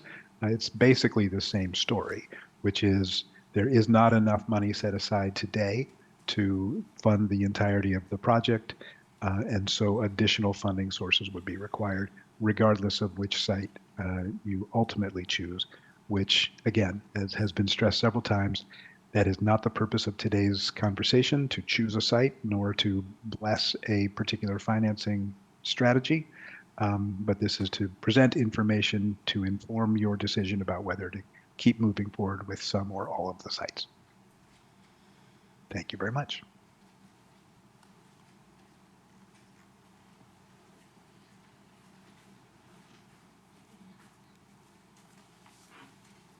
Hi, good afternoon. Helen Ramirez, Director of Economic and Local Business Development. I will go ahead and take you through some of the downtown concepts that were included in the request for information process by Upward Communities. Some of these slides have quite a lot of information, so I'm going to try to make it as succinct as possible for you. Starting with the first slide, here we look at they're proposing shared downtown district parking garage parking that would be utilized by the downtown and also by our beautiful river and parks that are integrated and near our downtown. So as you can see, that P for parking structure, they see it as a connectivity between downtown and our natural corridor, and for both downtown tourists and those that visit our rivers and our parks. Another point that they made was that the existing parking garage would possibly be able to replace some of the surface parking that you see now, therefore reducing some of the impervious coverage that you see there today. Also, on the bottom right illustrative chart, it speaks to the shared parking timeframes for, say, a city hall, which is essentially an office use, in comparison to if you were to visit downtown or visit a park during holidays or weekends. So there's kind of a shared use perspective that is being shared by Upward Communities. This slide is specifically towards, and I don't know if I skipped, I'm going to make sure I didn't skip any slides. Yeah. This slide just speaks to the two properties that we're going to mainly speak about.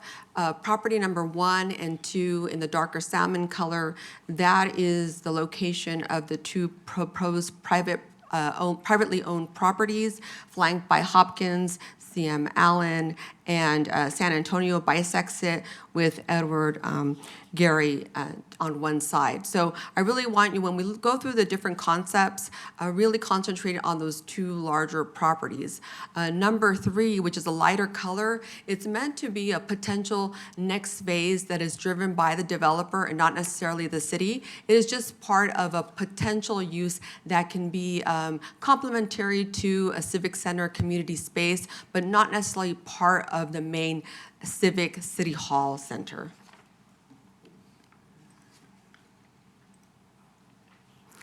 Some of the general considerations that was made by Upward Communities was that they wanted to include proposals that developed public spaces and plaza areas for civic gathering, included opportunities to create Indigenous history, so ensure that that was through a museum or through a placemaking, that that was also a focused area. Decrease impervious coverage if possible.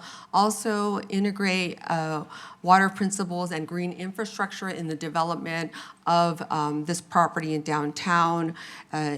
Deliver district parking for both the parks and the downtown component, possible transit hub, and also integration with through landmark signage, art, and culture. They identified different types of funding opportunities. However, the city, through our third-party review and finance, will determine which revenue sources are the best to be utilized for this project independently.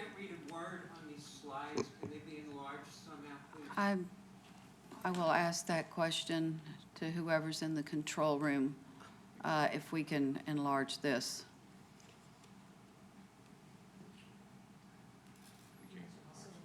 We cannot?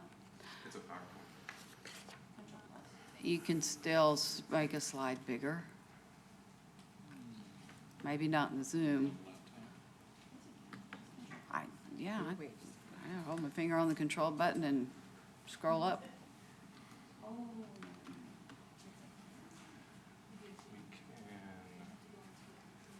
You can pull up the PDF.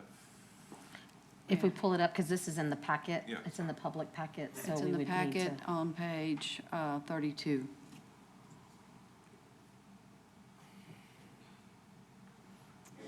can go ahead and keep talking about this page while we try to Sure. get that larger. So as we go through the different proposals, there's two phases to consider. The phase one, when I go through concept one and concept two, concept one is really the anchor, the city hall, the plaza, the spaces that integrate the city hall, which is the reason why we're here. Phase two, what you'll see includes possible amenity. It's really the Bank of America building that is adjacent to the proposed site, but not necessarily part of the project. So when you see concept one and concept 1A, A is the next phase that is driven by the developer. We need to concentrate on the one, and I'll point that out, which is really the main reason, our main anchor, which is City Hall. Okay, we may have to roll on, Mr. Leonard. But it's in the packet, page 32. Yes, Mayor. And it looks like they're still trying.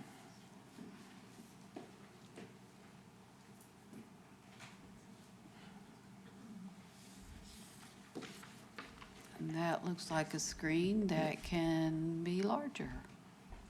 There you go. Okay, so this slide, as you see, those are the point, I think, on the bottom. Those are different funding sources that were submitted as part of the request for information. However, the city has its own independent consultants that would review the appropriateness of a certain revenue depending on what the city believes is the right fit for the building of any infrastructure. Next slide.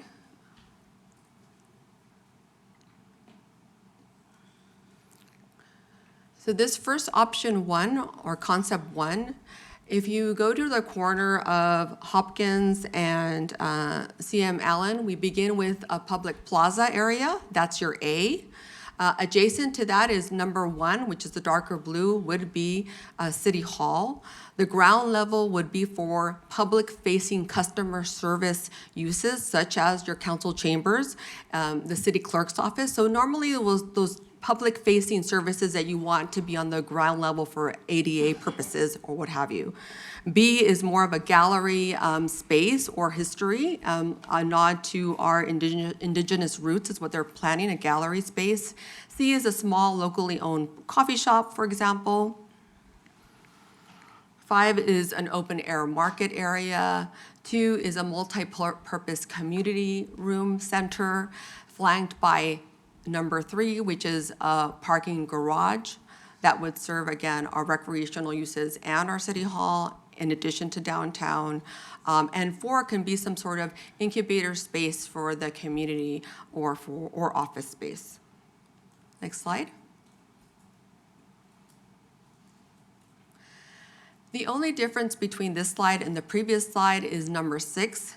Number 6 is the current Bank of America building. Now that is if the developer wants to propose a future use for that building, such as a hotel, a mixed-use project or office, that would be separate and apart from our proposal and on our option and our anchor, which is City Hall. Next slide.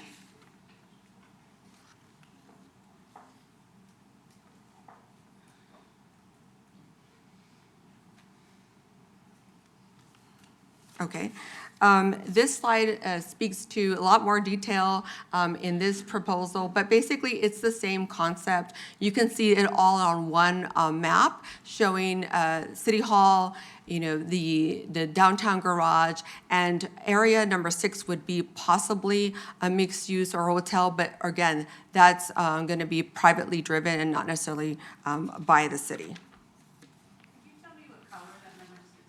Number 6 is the bottom, it's the top left. So you see that orange on Hopkins with a lighter orange and then a purple. So that is the Bank of America site, which again, it would be privately driven. It would just identify it as a second phase by the developer and not the city. Did you find it? Yes. Okay. In this option, City Hall is the prime entrance to downtown, and it's organized through a public plaza. There is public activation along the first floor with the council chambers. San Antonio Street is a downtown Riverside meeting center and incubated office space. The Breed Hardware becomes an adaptively mixed-use open-air market and multi-purpose space, or possibly a home for our permanent farmers market or rotating entertainment, art, and culture events. Also, this proposal, they would want green infrastructure strategies to improve the stormwater quality in the downtown, in addition to reduce impervious coverage. And again, the Bank of America building could possibly become a hotel, but that is driven by a developer and not the city. Next slide. Helen, let me ask you one question. I'm sorry, Ms. Ramirez. Do we have a pointer or something that we can use to try to point the things out as you're explaining them? Yeah, and I can print a couple of these. I'm willing to print a couple of these pages. Who wants copies of these pages with the small print? 1, 2, 3, 4. Okay, I'll go do that.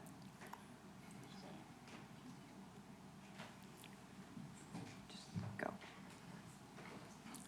Is it working?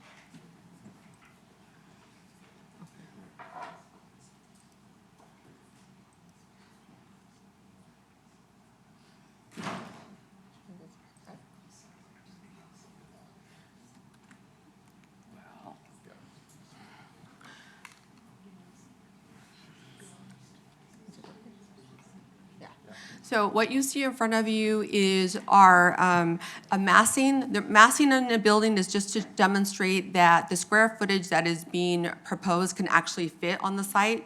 So massing analysis they're not architectural renderings. Any architectural renderings would have to go in compliance with the downtown area plan and any design guidelines that are required by the plan. So I think it's important to identify that this is the plaza if I'm going northbound. And then there you see the plaza and the City Hall as your main kind of gateway through there. And so, again, these are massing exercises to show that their square footage could fit, but not necessarily the architectural rendering of what's being proposed. Next slide.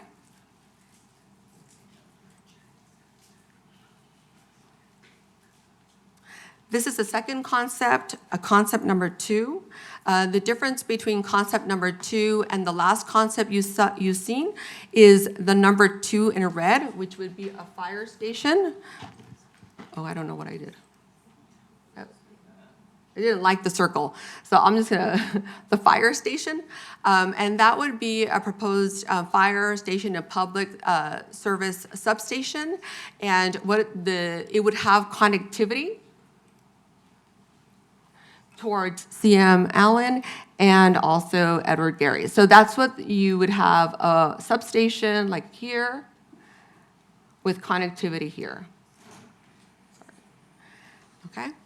So that is the main difference. Also, you would have San Antonio here would be an active, a passive space. So if you wanted to have an open market, your farmer's market there, you would have that ability to do that. And this would be a flexible kind of community space to hold meetings and also create open air venues and opportunities. The rest of the area is mostly the same with the plaza on this corner, City Hall flanked by City Hall, educational gallery. It would also have connectivity to our park system. So you would see that seamless connectivity from pedestrians from our park system to our City Hall. Next slide.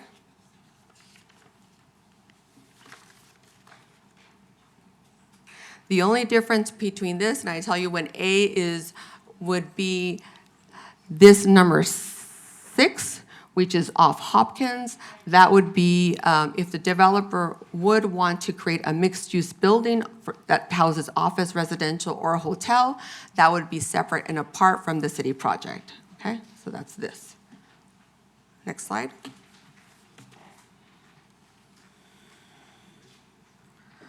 So this scenario includes a fire station with 4 bays and a public safety substation. It includes a possible mixed-use building, but that would be used by the developer. It would include an open-air venue, a festival plaza, and also it would also still include some of the urban stormwater management practices to reduce existing runoff from downtown. There is a covered, it would include a covered walkway from City Hall to the parking garage to allow for easy access through a covered walkway and make it easier for people to go from the parking garage to City Hall. And again, you would have that connectivity from the fire station through to CM Allen, okay? Next slide is the massing, which is similar to the other slide. Ms. Ramirez, can we kind of hold up a minute and let people look at the, Oh, sure. have a My apologies. digestion moment there of all this information? Yes.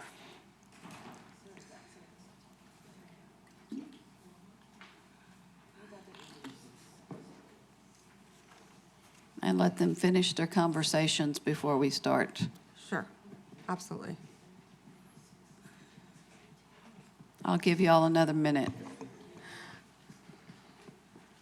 So F would be mid-block River Parks Crossing. The parking garage is here. A fire station / public safety substation here with access to both Edward Gary and also CM Allen.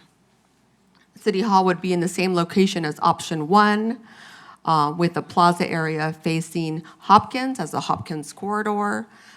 And those are some of the differences between the first concept and the second concept. Okay, y'all, we're going to continue on.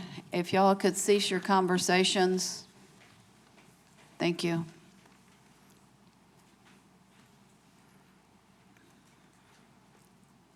Here, the massing is similar to the first option, was after you go up Hopkins, you see a plaza first. The massing, again, are not architectural renderings.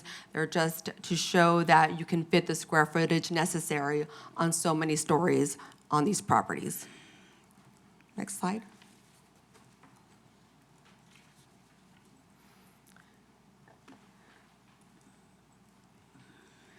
This third option was not recommended by the steering committee.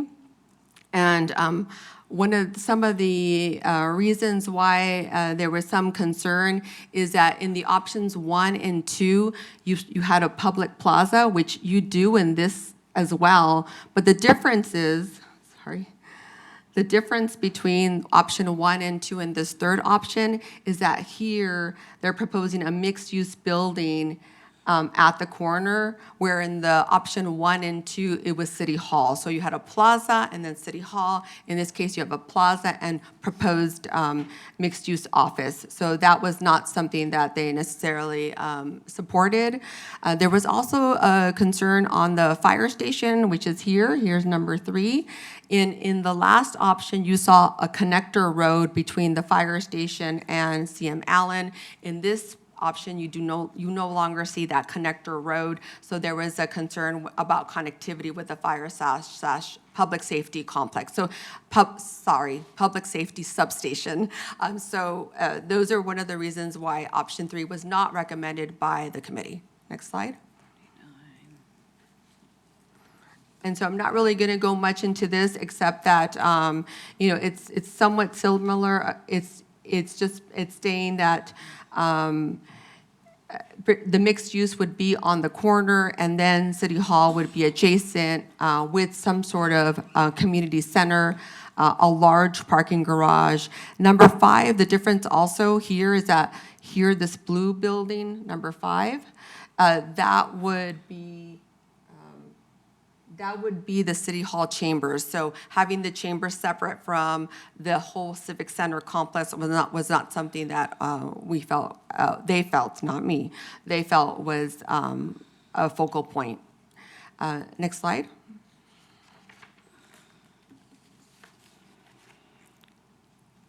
This is the massing. Basically, instead of, you'd still have the plaza, but instead of City Hall, you would have a mixed-use office building.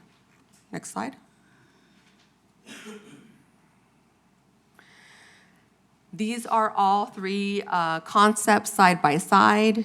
And just as a reminder, plaza with City Hall, plaza with City Hall, gallery space, community center area, possible open air market, district parking, and then possibly some flexible office space here or cultural space there. Option 2 includes a possible, it's very similar, but with access to more direct pedestrian access to our river and park area. And it does have a elevated corridor from the parking garage to City Hall. San Antonio becomes a flex space, more open space. And this becomes here a possible permanent farmers market or open air market. The difference here is it has a possible fire station with a road connectivity to CM Allen. And the third concept was not recommended, again, because it did not have that road connectivity from the fire station to CM Allen. And rather than the City Hall taking up the corner there, a mixed-use building would be taking that up, and that was not something that the committee felt was necessary. Next slide. This is a lot of information. Just to summarize, the Breed hardware store, which is here, the adaptive reuse of the building in the option 1 would be an open air market or possible permanent farmers market. Number 2, it could be an amphitheater. And number 3, it was recommended to be council chambers. Also, the downtown fire station / substation in option 1, it's not shown. But in option 2, it is an option. And in option 3, it is. However, it doesn't not have the connectivity to CM Allen. An incubator office, future city expansion. So if we were looking at incubation office for our entrepreneurs, it is included in the first option. It is included in the second option, and it's not shown on the third option. Next slide.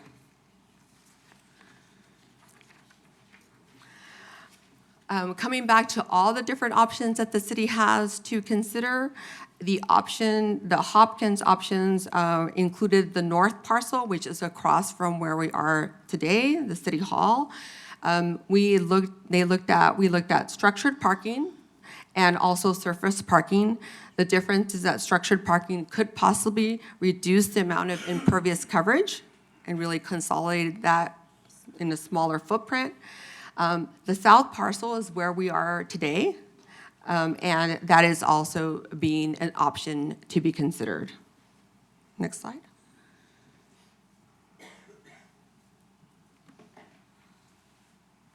This next slide, I will not go over that since we just went over it prior to this slide.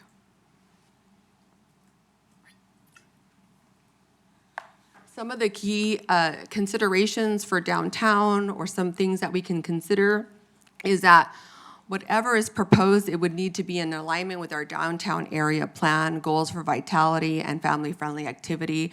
It would also need to be in sync with our green infrastructure and many of our goals related to the environment. It does have potential to access TERS funding for a downtown parking garage. That parking garage could serve more than one purpose. It can serve the downtown, of course, our community through its civic engagement process, such as today, or tourists and community that use our river and our parks. Also to consider that the specific downtown sites that we showed, those specific sites are not currently city-owned. Other considerations with the city-owned Hopkins options is that the committee and the council had a slight preference for the north site, which is north across from where we are right now. Scenarios without a parking garage could reduce the cost by $10 to $15 million. We would need to acquire, there would be no need to acquire private property because it is city-owned. There are concerns about increasing impervious coverage if a parking garage option is not explored. And based on public feedback, the city has committed to keeping the skate park at its current location, so the skate park would not be impacted. The dog park is being considered for enhancements that may include relocation and/or expansion, so we would want to make things better for our dog park community and users. And any impacts, because construction can have impacts, would take in consideration our neighborhoods, our surrounding neighborhoods, due to the development on the south parcel, which must be minimized and addressed. So being good neighbors. And there also to note is there are opportunities for other catalytic family-friendly prospects on the north side, so across from the site. Next slide. Next, we'll go through the steering committee final recommendations, or these recommendations in their last meeting that they held. There was a discussion of a preferred location. The broad approval from the committee members was to continue working on the downtown option presented by Upward Communities, interested in exploring concepts 1 and 2 further. There is no interest in concept 3 that removes the city hall from the corner of Hopkins and CM Allen. There's also concerns about the fire public safety location as well, substation. They identified other consideration and next steps. A would be, the question posed to them was, should the city continue to explore the downtown option? Their response is that they recommend the city continue working on the preliminary development phase with Upward Communities and consultants to further design, finance, and phase the downtown option. And then B, the question was, should the city try to accelerate interest from developers and our tenants to monetize public property and generate funding for the City Hall project? And the recommendations that the city explore potential consolidation of existing and or planned public uses and issue a request for information seeking development partnerships for commercial retail development to generate funding to financially support a City Hall project. Next slide. And I'm almost at the conclusion of the presentation. Next steps and council direction. So dependent upon today's council direction, a critical component is public engagement. Community informational open house regarding the 3 site location options, process, and next step is critical. The continuation of updating the website with with information that includes an interactive component to gather broad community feedback. So not only having informational open houses, but also seeking engagement through the website.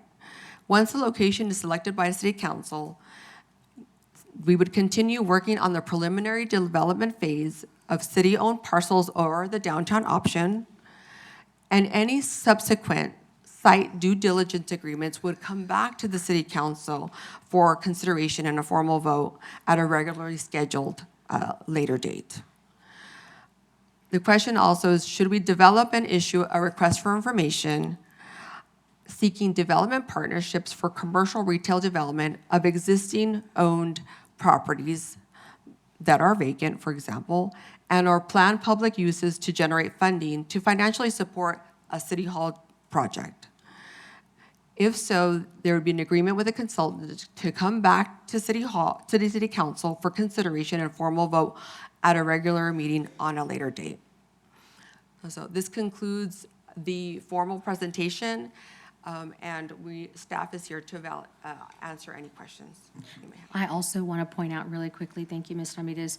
So the presentations for this that have the concepts and everything are on the new website, sanmarcostx.gov/new City Hall. And so there is something that shows the presentations, it shows the concepts, and so everything is there on the website if anybody wishes to see them electronically. And then these are also in your packet. So just want to make sure that you're clear that these are things that you can access. If everybody didn't get copies that are watching maybe online, that you can look at those there as well. And in addition, there was a comment made on the message board that some of those downtown concepts are really hard to read. So now if you go to the agenda packet, that actually has the PDF version instead of the PowerPoint and then the PDF. So it is clearer than it was originally in the packet. Thank you very much. Okay, council. Questions, comments, thoughts? Is it safe for me to say that we agree on continuing the public engagement and the community open house? Okay. All righty. Questions at this point in time? I don't have a question. I do have a comment about the public engagement program.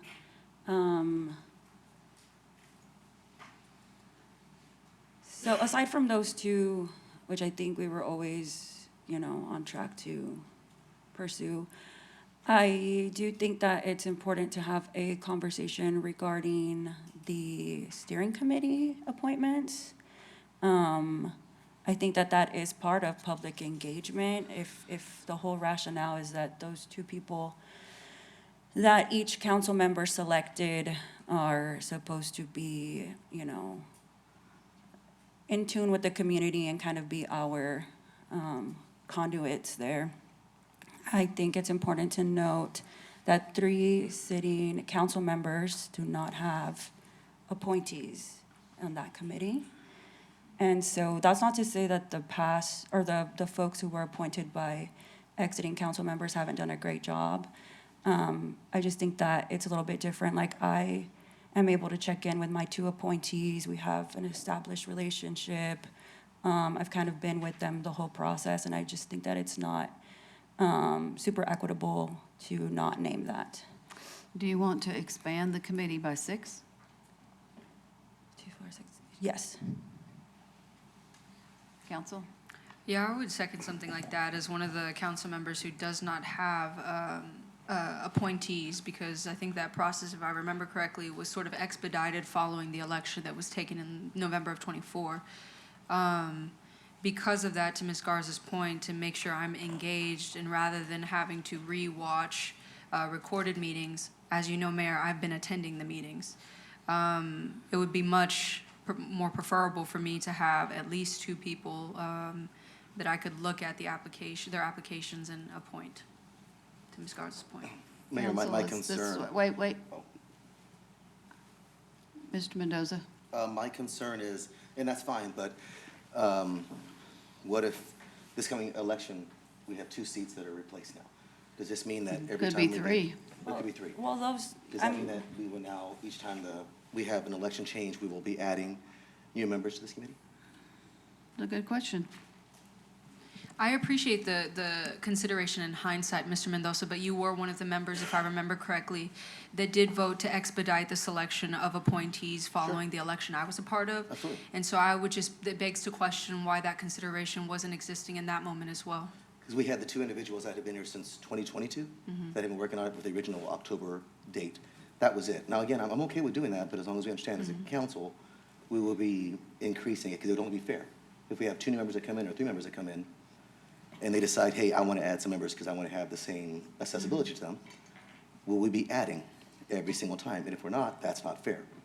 We should make it clear, each new council member, as long as this committee is existent, will have the choice of 2 new members. But that could mean, at the end of the time, we have 30, 35, how 40. long are you expecting this committee to go? Depends on how long we have Probably it. at least one more election. Yeah. Right. I mean, I personally think that, like, I'm looking at the attendance sheets, which, by the way, feedback for whoever's keeping that attendance sheet, it'd be great if you just had the names of the people on the established committee so they could check in, so I could make sense of, like, who's actually there and who's some random. But there's The standard way we take right. attendance. There's always I think, fluctuation in attendance, right? So that it doesn't appear that in any of the meetings there was like a full house. Right. So I feel like even The first few were. I feel like even if we keep adding, I feel like it's not an issue. No, that's fine, but No, as I'm long as we fine with it, understand. just let's figure out what we're Yeah. gonna do. Yeah, that's what I'm Just saying, say as what long we're as we gonna do, and- we need to just make sure Right. that each member, and again, if things change in November, they have the right to choose also 2 new members. That's why I want to make sure, make Okay, it open well, for if that. you'll stop talking, I'll go around the table and we'll Then find let's out. go for that. Yeah, I'm Because we're fine not with saying that. anything new. Yeah, I just want to make sure that that's out there. So, let Mayor, me if I- ask, I apologize if I may interject. yeah, do one we need thing. to do this at 6 o'clock when it's on our agenda? Well, I think the way the posting is, it's general direction. I think reconstituting the committee would actually be better as a posted agenda item. In other words, get the direction today, like we'd like to explore Right. the committee, but then, That's and what- maybe that's where you're headed. I but- was going around the Okay. table to see if there's at least more than 2 people that want to move forward Okay, with this. just want to Right. make sure. Thank you, Great. Sam. Yeah, but you're right, in order to do that, then it's got to be posted and all those other things. Right, and you don't necessarily have to tie your hands. You could be open enough where at that discussion, you discuss the various Councilmember configurations. Aguirre, the way that, City Attorney Aguirre, the way that the 6 o'clock item is posted for the steering committee, Oh, it is doesn't that? cover this. It's It not for this, doesn't. because it's just to appoint members, okay. Right. So Which they is- couldn't even which do is it under very- there. Very Still gonna need disappointing one for to the me. future. Yes, I thought that I had made my concerns about this known enough so that the framing of the 6 PM meetings agenda item would allow us to consider the entirety of the steering committee, but unfortunately that did not happen. So what I'm hearing is we can give the general direction to bring it back. That's Or what to I'm- bring that. That's what I'm That's- looking for right now. Thank you, ma'am. So, Ms. Rodriguez, are you yes, you'd like to see that, Mr. Purcell? Yes. Ms. Garza, I'm going to put you down as a yes. Thank you, Mayor. I'm a yes. Mr. Scott? Yes. Mr. Mendoza? Yes. Mr. Gonzalez? Yes, but also given how important this topic is, I would also be open to either having a special meeting for this, which hopefully we wouldn't have to do, or even, I don't know if it's possible to put it on like the budget workshop agenda, just because that agenda is not out yet. I don't know that we plan to have a meeting of the steering committee where this would be time-sensitive to do it that way. I Yeah, we'll think, do it in 2 weeks. yeah, we should be able to do it at the July 7th meeting. And before we would do any public engagement or anything, I mean, because we may even going out for public engagement before we go back to a steering committee meeting, since the steering committee's already made their recommendation at this point. I think that, I appreciate you for bringing that up, because yes, perhaps the steering committee is not meeting, but if there are people who are going to be interested in, or if like an individual council member for sure knows, there's a handful of folks that are interested in it, like making it official kind of allows them, I think it gives them more space to like come in and actually like ask questions, or does that make sense? Like if they're formally appointed. So I'm just naming that. I don't have anybody, like, I'm not one of the three. I have my appointees, but I'm just saying, like, if, for the others, yeah. Yeah, I think we need to give them some time to find their fit folks too, or go through the applications. Okay, so that's a yes. And I didn't ask the question, I assume, y'all tell me if I'm wrong, that we do want to continue updating the webpage as new things happen. Is that a yes for everybody? I would assume so. And we but also need to make sure. plan, just so you know, I know that also came up during some of the comment, is that we do, and I talked with Mr. Meagle about this, is just ensuring that we have the agendas and notes added to the website, you know, for any of the subsequent steering committee meetings to make sure we have that. We've kind of been operating very loosely at this particular juncture, and it's been more conversational. There's not a chair. It's not anything like that because it's been more collaborative than a formal board or commission type meeting. So we'll need to just rework some of that, but it is our intent to start putting meeting agendas and notes on the webpage as well and continuing to update as we need to on that website. Yeah, So that we're not starting over. We're past time needing to do that. Yes. Okay. Ms. Rodriguez. Mayor, I know we briefly touched on the community information on the first bullet point, which is subsection A on mine. Can we go back to that when we're concluding the website? I don't know if we already have. We did. Okay. Website, yes. I do share, there was a speaker who mentioned it, and based off of the wording that I'm reading right here, it's not explicit, and so I want to make it more explicit. This makes it seem as if it's a singular open house. I am very much interested in a plural open houses.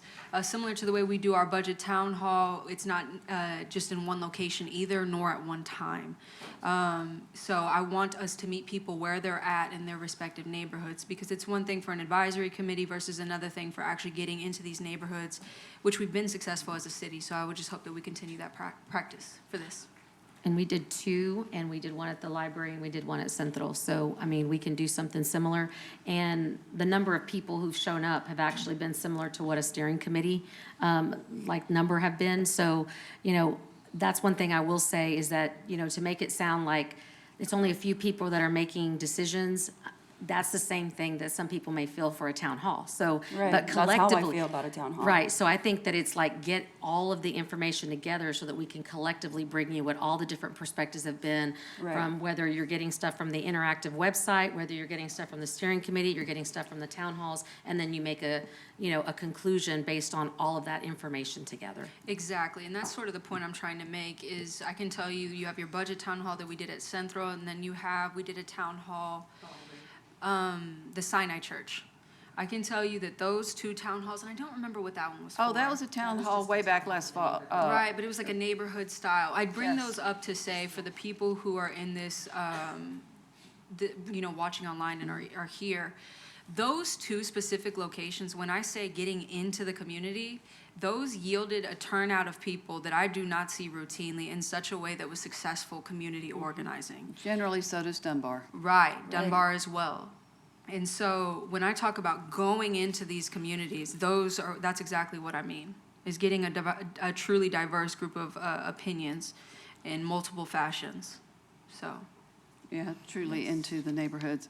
Everybody good with having more than one and having them in the neighborhoods? Yes, and just also shout out to staff for going out into just trying to advertise our different programs and our different opportunities for engagement out there. I know we have been asking for creative things like go to the taquerias, go to this and that, and I really appreciate that. And I think that everybody who's here, I appreciate y'all being here, and I appreciate the energy of this idea of co-governance, that we can, help amplify these opportunities as well, because the attendance is always based on how many of our neighbors are actually going out there and amplifying the events as well. I know Ms. Gloria, for example, is always texting people to amplify our events, so I appreciate that. So yes. Okay. So, council, do we want to continue with the path that we're on now with looking at multiple options? And Could we bring that slide up, Mayor? It was, I think, 2 before this that have the decision questions. There you go. That was No. it. If you go back to the slide that you were just on, Carrie. So council is only being asked to, the second questions? Really only the first one, the public engagement program. Okay, see, that's where I have some pause. Like if you want to include all 3 site locations in that public engagement. That's So- what I'm asking now, is Yeah. to continue looking at north, south, downtown with Right. more information than we would have had. Which is a fine We hadn't- discussion, and I knew we were gonna have that one. It was the fact that the steering committee was asked that second question. Should the city try to accelerate interest from developers and/or tenants? I guess I would just ask why council wouldn't be afforded the same opportunity to answer that question as well. So what that question is, and let's be specific, that was for the downtown site. And that's because if you'll recall, a portion of those are, some of the concepts actually have a private development side.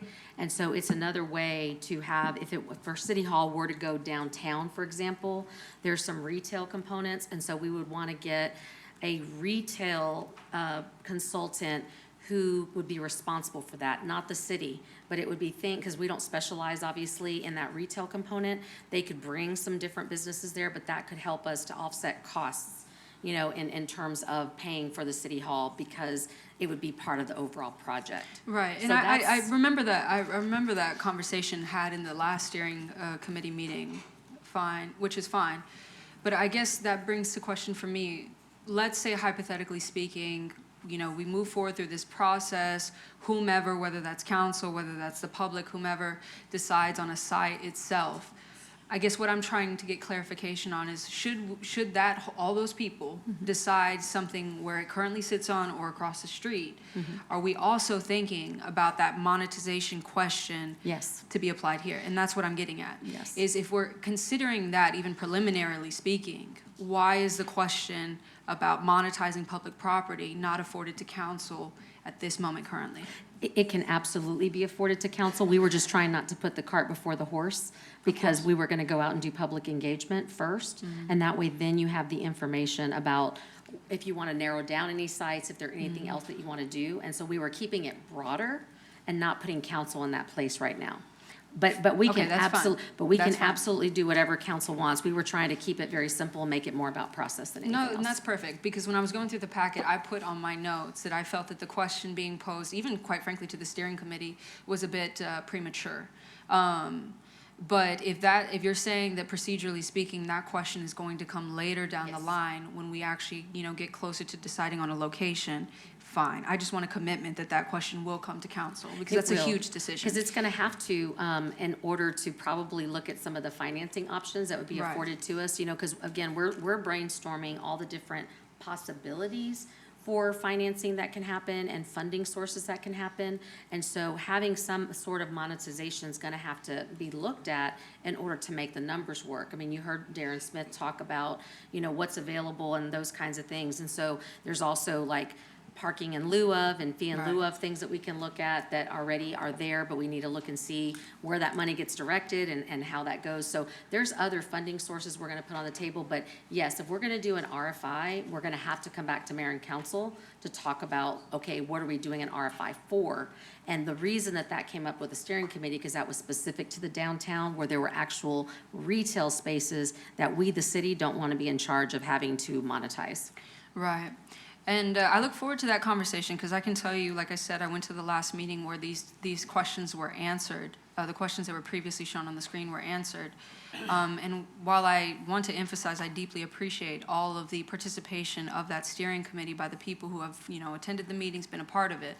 I was deeply discouraged to see the lack of critical questioning that existed when that specific question was answered or asked at the committee. And so I hope that as we move forward through this process, that my colleagues, we can delve into that deeper. Because I was hoping for more critical conversation when it came to that. What do we mean by monetization? What do we mean by some of the things that we're talking about? I understand that financing and funding can happen many ways and will have to, given the municipal nature of what we are. But yeah, I hope we have deeper conversation about that. Yeah, I think it's just a bit early in the process to have really deep conversations, and council will Right. make the final decision on anything. Steering Right. committee's a recommending body.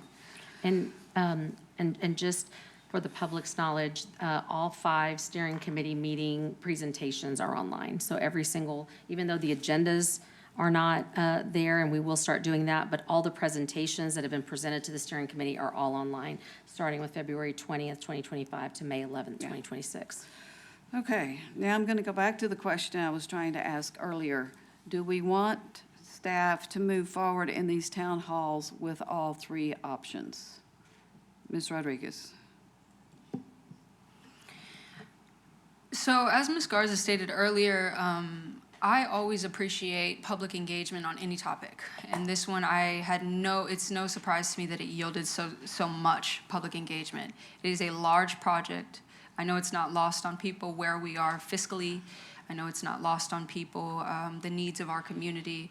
And so, yes, I did not expect anything less other than a surplus of community engagement. I've talked to quite a bit of people about this project as the course of reminder, 3 of us inherited this project, and so we're in a much different position in terms of deciding things and how it's going to be financed. It has already been decided that we are not going to raise taxes, and that's why we are where we are. I think given that we are not making an explicit decision today, and given the myriad of comments that I have received, both in favor and against, I am open to the exploration. Now, please do not confuse that with enthusiasm. I do believe that our people should be able to be provided a multitude of options, and I think this is what that is. But I can tell you I have made no decision on downtown, and I have made no decision on what the partnership looks like for downtown. So, yes, Mayor, to answer your question, I'm fine with exploring. And yeah. Mr. Paselk? I'd be interested in taking options 1 and 2 to the general public. Oh, when I say 3, I mean north, south, and downtown. And then when you do downtown, there's 2 options of that. That's Right. what I meant by the 3. Oh, Sorry. Okay. that's, No. I that's a thought lot we of meant information. 1, 2, 3. That's what I'm talking about. Okay. But even though downtown, there's a 1 and a 2, but to me, Right. that's still downtown. So are we getting into the minutia of actual design, the 3 No. designs? No. We're just talking about location No, at no, this no. point? Okay. Just If locations. we're just doing locations, yeah, the Is that Armory what I'm site and saying? downtown for me would be the ones So I'd be all interested 3 in. is okay with you? What's that? All 3? I said the Armory site and downtown. That's known as north. Okay, Okay. thank you. So Appreciate that. are you good with all 3? No, You're saying just north and downtown only? And yeah. not staying here? right, yeah. Okay. So I just want to make sure that I'm clear on the question. This is when folks are going out to talk about the project, you're saying like, Everything we're already talking about, right, except for that concept 3 on the downtown. I guess you could talk about that one too, but the one that said not recommended by the What- steering committee. But I'm getting confused with, are we talking about concepts or are we talking about locations? Locations. Do you want to go Locations. forward with all 3 locations? Yes. For, when it says site locations, those options? Right. Current site across the street, Yep, and downtown, and the 3 downtown. that have been discussed. Yeah, that was the question when I said 3. Sorry. No, it's okay. I just kept hearing concept mentioned, so that's why. Okay. Are you still good with 3 locations? Yes, just really want to emphasize that that does not mean I'm enthusiastic. Right. Yeah. I'm still exploring one of them, still not real crazy about it. And Mayor, if I Okay, could flesh so- out my statement from before, if you don't mind. I'm sorry. It's not that I'm necessarily against fleshing this out or showing it to the general public, it's just based off the committee's feedback for this location. Mhm. It's my opinion on it, but if the general public wants to see it, more than happy to show it to them as well, but that's my opinion. I'm not asking where you want to land on this. I'm asking understand. what we want to present to the public. Sure. Are you still with north and downtown only? Yeah, it's fine. I think more information is better. Now that I rethink it, yeah, 100%. So you're saying and south? Okay, Yeah. so you're It's not saying gonna- all It's 3? not going to hurt anything, but yeah, based off what was presented to me so far, Okay, yeah. okay, Maybe I'm putting the cart before the horse a little bit, so. no. As far So as I was imagining that a town hall would include kind of like when you're writing a research paper, like the literature review part, right? That they would give like the background, right? So just so people have something to root themselves in. So I was under the impression that all the history was going to be Yes. explored, which would include all the sites. However, I think that because the steering committee made a recommendation, I think that it is important to name that, and I think it would follow that item would have, or that When you say area. steering committee made a recommendation, what are you talking about? Like the emphasis on like their location. Did they not? No, we did not. They didn't come to a consensus? No. Yes, But- there was a recommendation and a preference for the downtown location. That's what she's saying, right? If I'm understanding correctly. Right. I'm not sure that's accurate, but okay. The question Yeah, still I is, think what do we it's want just- to?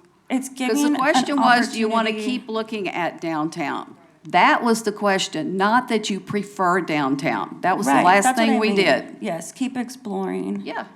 But does that imply that the rest are not going to be explored? No. North and south, here and across the street is pretty much a Right. given that we need to consider, I would think. Okay, so I think that's one of the, all of that needs to be communicated to the community. in That's what like I'm a saying. Yes, in like a digestible, easy to read, like here's the timeline. Does that make sense? And I do think that it's important to land on like the decision points that we've had on it, just like highlight it. I don't expect there to be like, it's not gonna be like a 4-hour lecture, right? Like it's gonna I be hope like, not. you all give out like the information, the info snacks, post information online, make it very easy to read, like infographic style maybe, and then. Yeah, something better than what we had Yes. today. Yes. Actually, it'd probably be very similar to what we had today. But more legible. Yes, concepts would and again, I think it's disingenuous to make it sound like there were no access to the concepts. It was in the packet. It wasn't just right here. And so I I think. didn't say that. I'm just saying it's not that legible even in the packet. Yeah, I agree. And we can zoom, because I did zoom on here, but we can make boards or things like that, Mayor, to make it be bigger. I'm just saying the content of the presentation would probably be similar in terms of taking you through the history. That's exactly what I'm Gotcha, saying. It'd be the okay. same That's all I- thing like- that we're looking at. The way that it's presented, which is like how it went down. Yes. That's, Yeah. okay, because I'm really confused. But it's where still the like- same information. Right, Correct. right. We're not, I'm asking, I guess what I'm really asking, is there anything you don't want to be in the town halls Oh. that we've been looking at? Well, framing it that way makes it much simpler. No. It does. Okay. Yes, Mayor. I will also add for accessibility purposes, if we could have some printed handouts of things. Yes, Does that make definitely. sense? We can have printed handouts, and then we can also do some bigger boards or something like that, because to your point, Yes, Mayor, I do please. agree, it can be bigger, yes. Yes. I just thought you were addition- talking Okay. about the presentation content, which is why I was No. like, okay. That's why I was like, well, it's probably gonna be pretty similar to that, but yeah, if No, you're talking I'm about. talking the about legibility, legible. That makes sense. Thank you for that clarification. Mr. Gonzalez, the question is, as we go to the to the town halls, do we want to present the same information that we saw today, all the options? So I have a clarifying question. So at this point, we're not making a decision to keep exploring any of the three options further. We're making a decision on what to present in town halls. Correct. We're gonna take all the information that's been presented to the steering committee and to council and basically take it out to the locations that we talked about, so that we can get further feedback and then bring that feedback back to mayor and council, so that then you have the benefit of that. You have the interactive website if anybody submits anything there, or any other feedback that people provide to you through emails or whatever, and that way we can then come back and say, okay, now do you want to narrow down a site further to have us do additional due diligence? And that probably would take us to doing more of the studies that we talked about with traffic impact, runoff, all the stuff Yeah. that would be fully financial analyses versus doing all three, because that's going to continue to take a larger amount of investment. Right, and that's where I was going. I mean, so yeah, I'm fine with presenting all three to the public, but I don't want to continue spending consultant money exploring all three. I think we need to No, I make a decision and before we move forward spending. I believe that would be correct, Ms. Reyes, that we're not looking at spending more money on any one of the locations until we get it narrowed down, so we're spending money on one. That's correct, and That's we part of the clarified process. that with our team as well with Upward Communities, just to make sure that they didn't foresee that we were spending any Yep. more money, and they said no. So we are all in Okay. agreement, that's as much money as we're spending at this juncture. So all that's in a holding pattern. Yes, ma'am. While we get this community input. Exactly. Mr. Yeah. Mendoza, are you good with all of this? Yes. No. All of them? Well, I think Mr. And Mingo Mr. has hold on, something to And Mr. add. Scott? Okay. Mayor, Mayor, Yes, I know. I wanted to get two more things done, and then I'll come to you, and I'll come to you now. Now, one clarification, we would still be using additional money on consultants for Freese and Nichols and EPS because they were specifically tasked with the community engagement portion of this. And oof. So, But we're not Which we- spending money. which we hadn't in- gotten to. We're not spending more money Then- exploring any one location. correct, Okay, but Right. there would be money spent because that's what they're supposed to do, is to do these. yes, that's in their scope. Out of the Yeah, money that's okay. already set aside. Correct, Right. yes. Right. It wouldn't Oh. be adding to it. but would we be spending 3 times as much money presenting 3 different projects to the community, or, okay? That was my concern. I didn't want to do 3 traffic studies, 3 No. environmental studies, 3. No. Oh, no, This is there's not just- gonna be more of that. No. What the town halls are gonna see is the same information that we have at this point, correct? Correct. I just wanted to confirm that there would be some additional money spent on. Thank you. I mean, On I'm assuming the there town might be hall. like 3 times as many Correct. like But not- visuals printed, so there That's- might no. be slight. Correct. Yeah. Okay. Mayor, Okay, are there any questions I've at got this one. point? Mr. Gonzalez. Where are we at within regards to the scope of the Freese and Nichols contract for community engagement? i.e., are they at the beginning 5% of it? You know, we're asking, we're supposed to have community engagement, and, yeah, what's their scope? Where are we at? Yeah, so we had one community meeting in there, and they also had 10 focus group meetings, and it was a lot of the same groups that were represented on the steering committee. What I'm going to propose to them is that if we're going to have additional community meetings, maybe we scale back some of those focus group meetings, and we don't need to have that direct interaction because we'll be getting the community interaction. The focus groups. Yeah, Who's a what do you part of mean that? by focus groups? Who is a part of That that? was scheduled as part of what they were going to do. That hasn't been done yet. It What hasn't he's been saying done is that as we were going to get further into the project, remember, community engagement is always a part of it, and so Yeah. it was contemplated to do 10 focus groups, kind of like what has happened even Yeah, on I'm some gonna of the. wanna know more about what those focus groups are and who's on them. It sounds like. Right, and if it was council's gonna actually- be invited. It was presented during the, I can't remember the date, the May 2025 meeting that we had to the steering committee. I believe we had the list of the proposed groups that we would be meeting with. However, we can adjust that and we can shift Just do to them as more of broad a town hall community. meetings. I broad town think halls. that would be a very wise choice. Yeah. And if I may, do they moderate those meetings for us as well? Yes, that's part of their scope. Okay. Thank you for asking that, Josh. Okay. I'd have a similar question for the scope of Upward Communities contract, especially because I'm going through that contract again actively as we've been having this discussion. There are many things in that contract that I will personally take responsibility for that I missed. So I guess my question would be process. When are we going to be allowed as a body to talk about even the scope of that contract, understanding where we are? I know Ms. Reyes touched on there was an amount not to exceed. We are under that. Perhaps we can get, that repeated. But where are we on the scope of that contract? Right now, we're at the point that they're complete with their scope, with their portion of that contract. Their main thing was coming up with the downtown concepts, and we have those downtown concepts. Because the initial agreement was broader. However, after negotiating that, after the approval, we brought that scope down considerably. And there were also a few things that we said, we have some consultants already on board. Like, you don't need to do the financial analysis. We already have EPS that we're working with. They can do that for us. So if you look at the refined scope that I sent to you at the beginning of this meeting, there's a number of items that were specifically for Upward Communities, but there are also a number of them that we said, no, EPS can cover this aspect of it. And we reduced it significantly.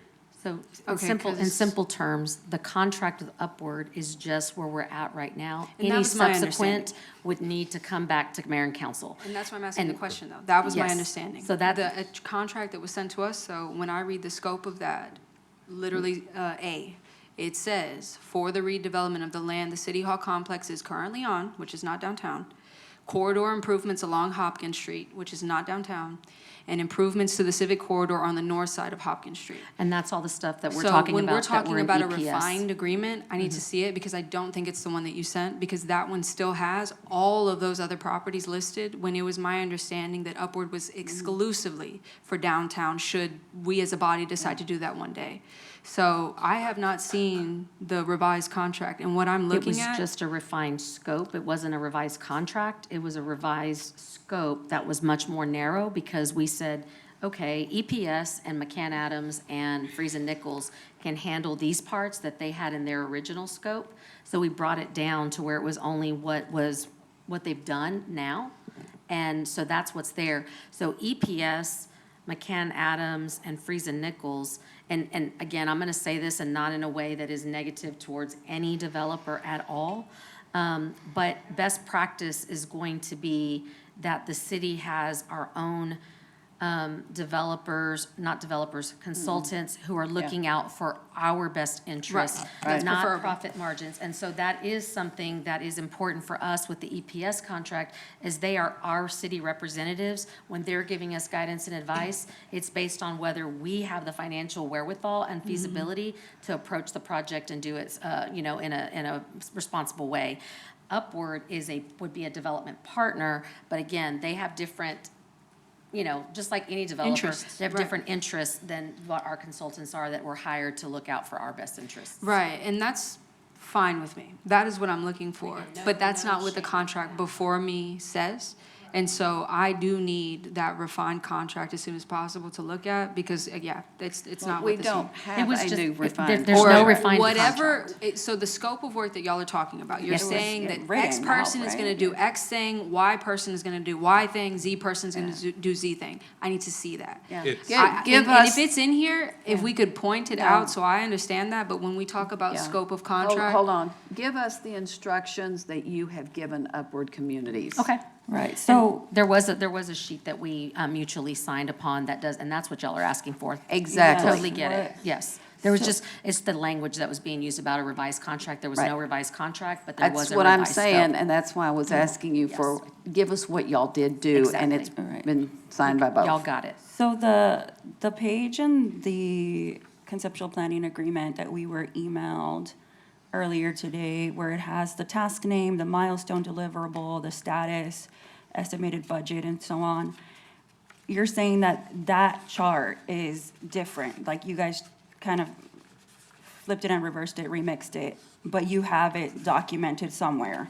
Yes, because if you'll recall, when that happened, I have to look, I don't want to tell you yes until I actually see what it, in detail, but if y'all will recall, when you approved the contract, it was a not-to-exceed amount, and you said, please, be good stewards of the dollars. Please don't spend every penny if you don't have to spend every penny. We took that instruction very, very seriously, and we went back to Upward and said, okay, let's look at all of our agreements that we currently have going with EPS, McCann Adams, and Friesen Nichols. And we looked at that comparatively to Upward Communities, and we got that scope down. Per council direction, try not to spend all that money, be good stewards of the money. We took that trust that you put in us very seriously. That's why it's down to 130,000. Thank you. And so that scope is what I just need to get, and I want to make sure we give you the right one, because that one was signed off by both Mr. Jason Roberts and myself, because it was within the Which amount means that we're done spending money right there until once further those tasks instructions have by been us. done. Yes, ma'am. Thank you. Right. Thank you, because I was interested in, under community engagement, it says draft community engagement plan. I'd be interested in looking at the community engagement plan, just so I can get a sense of what the vibes are. And that's from the other people. Yeah, Correct. yeah, it says EPS. The people. But it's in that chart, so I don't know if like how much y'all remixed the chart. So can we get whoever's. Oh, I don't need it right now. If you would pick up on the contract for Upward Upward Communities, the Excel document, the exhibit is on there that shows the revised scope, and it shows that we've negotiated it down to 106, I believe it was, 106,000. Yeah, it's 20 okay, 23 so I of the am looking at contract. the So it is correct in one. there. Okay. It is in there. That is the correct one, and it does show exactly what we agreed to with them when we did that revised scope up to the $106,000. Yeah, I was gonna say, it doesn't look like this deviates much from what you've presented, like on, like Is that the pink milestones. thing? Yes, Yeah. with the Yeah, green, 23, yeah. page 23. So if they can pull that up, then And it that'll has show like you. responsible parties listed adjacent to it. I just think given the questions on the contract itself, we need to see There it is. the revised Is scope. this on the website? Is this on the website? I don't know that our contracts are on the website, because we wouldn't Probably typically not. put contracts on Don't there. know think that I've they ever done are yet. Yeah, we wouldn't typically don't put think that, so. I mean, we could, but we just don't typically. Well, there's a lot of people commenting on the contract. A lot of people have seen it. Why wouldn't we just go ahead? But and- it's still not going to tell the full picture, because what Hayden has on the website, And from what that's I'm when you recalling. add a page to the top that explains all of that. Mayor, what I was going to say is that on the project team, it shows what the contract amount, a not to exceed amount on each of them, and it does have that on there. I don't know that with every invoice, are we gonna put every invoice that comes in there on there? No. Because then that's not gonna show a real picture of what we've actually spent versus No, what I was was just talking authorized. about the contract, and then whatever y'all have signed that says, this is, we're done spending money here. Right, I'm assuming we haven't spent almost anything on community engagement, right? Because, right. Correct. So it's, yeah. And I do agree with the mayor, because the thing is, Stephanie, when you, or Ms. Reyes, when you came to us to tell us that we underspent on this, I was enthusiastic. I know I voiced in the meeting when we voted on the initial contract that the initial amount it terrified me. I just didn't understand what deliverables were costing that much money. I think the public does need to understand, to the mayor's point, given the questions raised, but also, this is something that us as a city should celebrate, spending less of taxpayer money than, reaching the full amount. So I think there's a way in which we can articulate this. I don't think it means that it sets a precedent that we're, putting every little thing out there. But I think something as critical as this, even for me as a council member, is beneficial. But I don't know if I'm articulating it clearly. What I'm saying is that the not to exceed amount for each particular team is on the website today. If y'all want to put the contracts, that's fine, but then you're going to have the narrative that's coming here of saying, oh, unless you're putting every invoice, because they're going to assume that we've spent all that money and we have not. And so how do we communicate that part of it, that we haven't done that? And what was the document that you say that y'all have signed that says, we're done spending money? Yeah, add that to it. Mayor, that's true for this one contract. That's not true for EPS, McCann Adams, or Friesen Nichols. And people are gonna think that we've already spent all of the money that's been allocated for those contracts, and we have not. That's my point. And we don't have another similar document like this. Then you just make a statement of one page. This is where we currently are with these folks. You had it on a slide. Yeah, it's just such a dynamic process that we'd have to update it after every invoice, after everything that gets spent. And so I just don't know that that's a realistic expectation. I mean, or you can say, this website, this chart, this document is gonna be updated every 6 months, or, or every whatever, you know what I mean? Like, Updated monthly. Yeah, I feel like I understand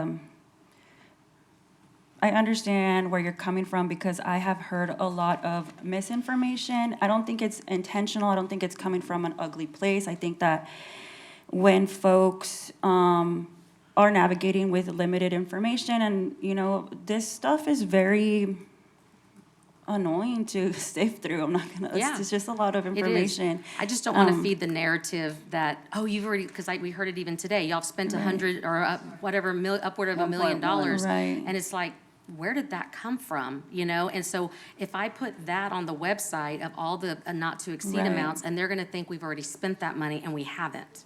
Right. And so for Upward, this does tell a better story, but for the others, it doesn't. Right. And so that's my rub. I'm not trying to be You've got a argumentative. I'm not to not trying to not exceed do it. amount. You say, this is where we are. And that's what it currently has on the website. So that's, And I don't know what the That's where I'm appropriate at. venue, I know Then time is tell of. me it's already on the website, because I'm asking you to put it on the website. Mayor, I did.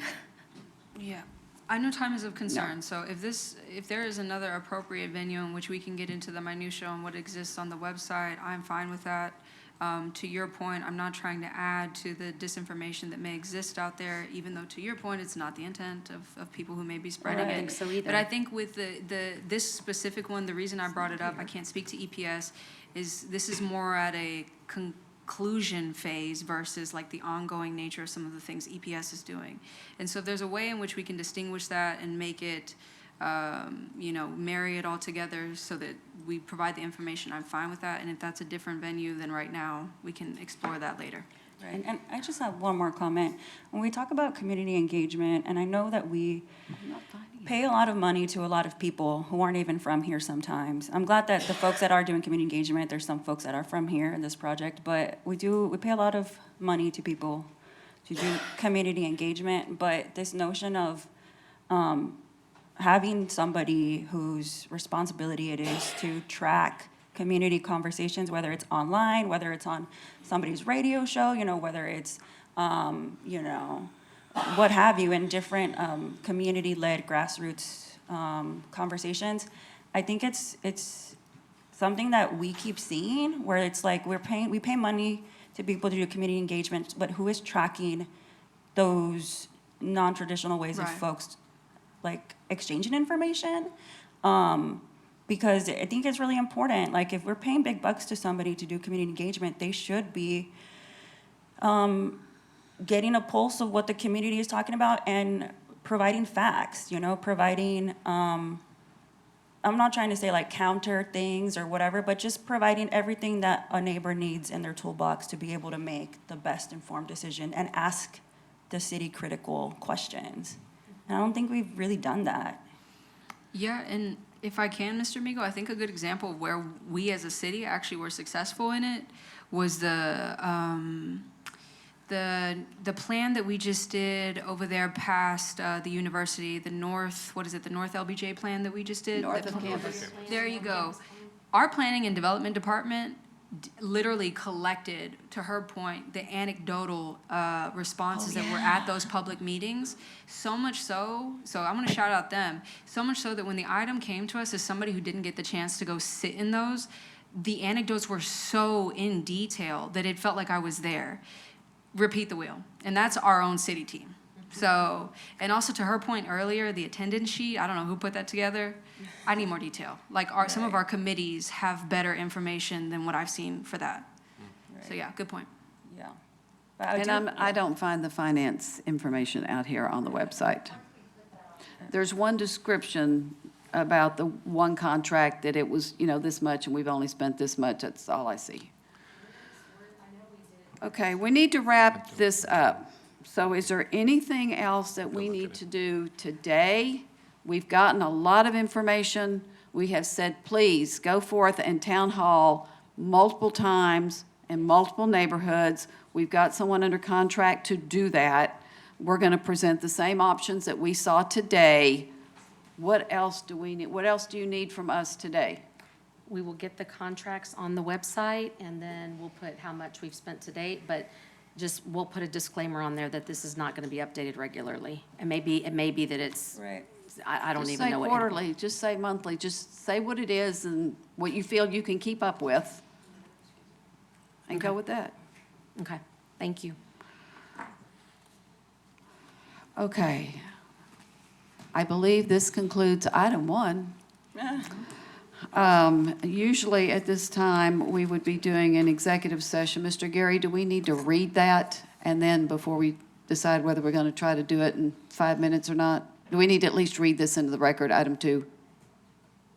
I'm Yes, Mayor, assuming if you that's a could yes. just Okay, do Mr. the Trevino, caption. would you read item 2, please? The city council will convene an executive session pursuant to the following sections of the Texas Government Code: A, Section 551.086, Public Power Utility Competitive Matters, to deliberate regarding the possible sale of electric substation assets; B, Section 551.074, Personnel Matters; and Section 551.071, Consultation with Attorney, to deliberate regarding the hiring of personnel for the provision of emergency medical services; C, Section 551.087, Economic Development, to deliberate regarding possible development incentives related to the River Bridge Ranch Public Improvement District; D, Section 551.071, Consultation with Attorney; and Section 551.072, Real Property, to receive legal advice and deliberate regarding the lease of city-owned land located at 201 South LBJ Drive.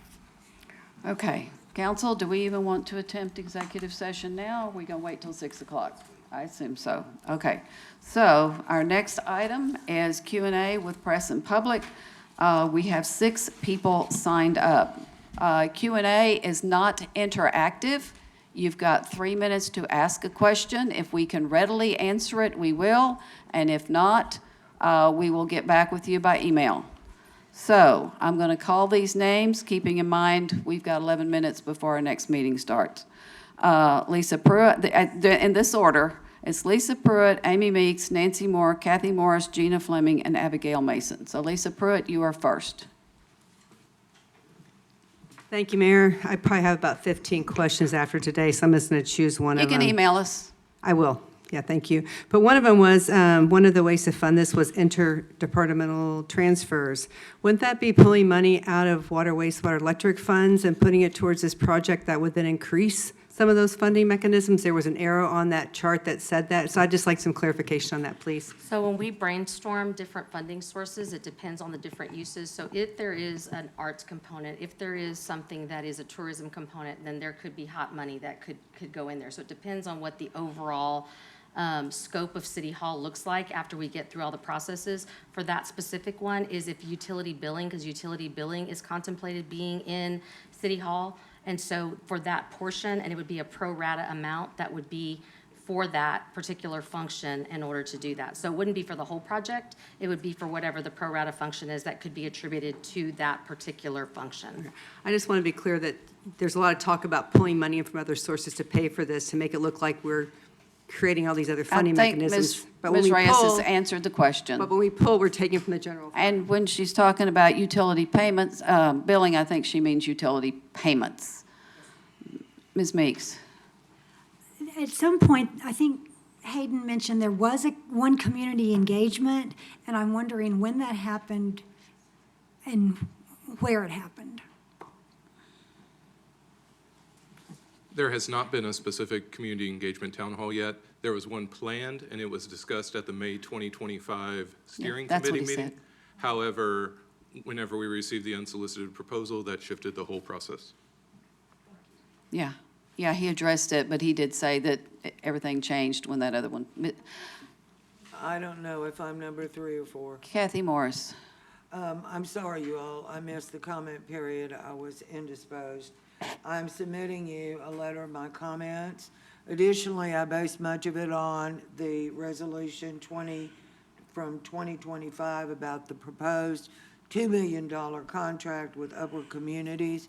Can you tell me, like in 5 words or less, what happened to that? Mayor Morris, that is actually what we were talking about with the contract with Upward. There So- was negotiated down to exclude certain services and include others? Yes, ma'am. Yes, ma'am. Okay, I realized that it's important to put that kind of information out, yet I'm still basing it on that and Okay. any future contracts. So I'll give Yes. you all this in a minute. Yes. I thank you for your service. I thank the ad hoc committee for their service. Thank you. Nancy Moore? You need to come, are you going to pass? All right. Gina Fleming? She left. She's back there. Okay. Abigail Mason? Oh. Abigail's gone home. Okay. All right. So they are gone, and that concludes our Q&A, and we will probably. You're not required to sign up for the question and answer at the end from press and public? Did you sign up? Did not sign up, but I didn't think you had to sign up. Please be fast. I will be very quick. Thank you very much.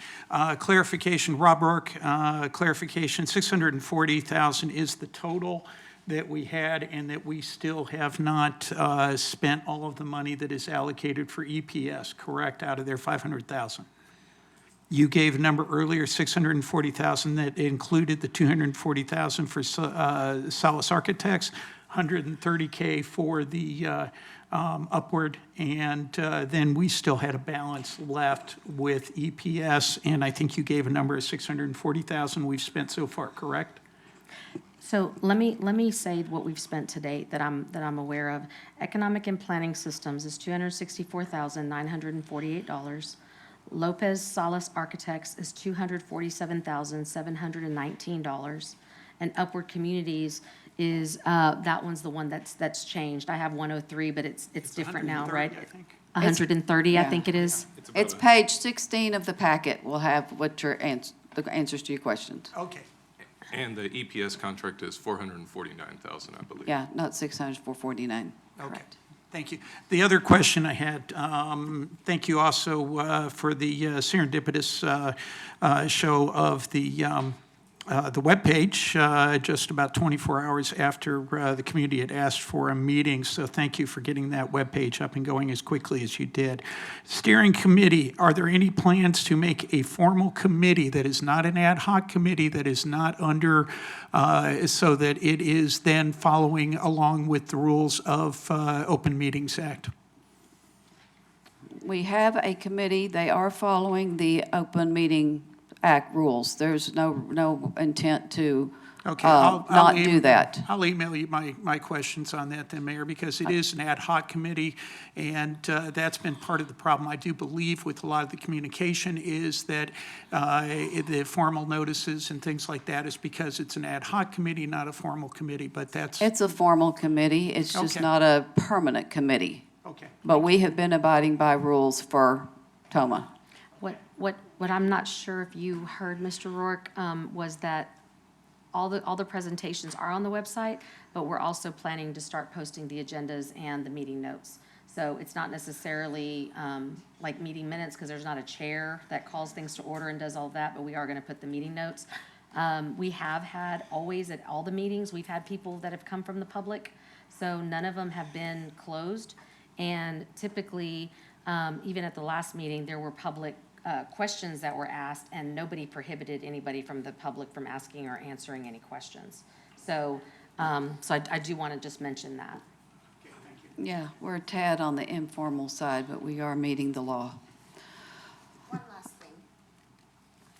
Give us your name and please be fast. Yep, my name's Laura Benavides. I live at 210 Nicola Alley, and in discussion with quorum, secret meetings, I gotta say that is not accurate. There have been a lot of meetings that the public don't know about, and there's some pretty big ones, especially when it comes down to quorum. So I do want to thank you for taking the time to put all of this together for us, and I appreciate you bringing it to the public. Had I known that these meetings were going on, I would have been present, as I've been present for the budgetary meetings as much as I can. And there's definitely a lot of questions that, as a community, we do need to be asking. Some of those critical questions, I think, that aren't being asked, need to be asked. So thank you for your time.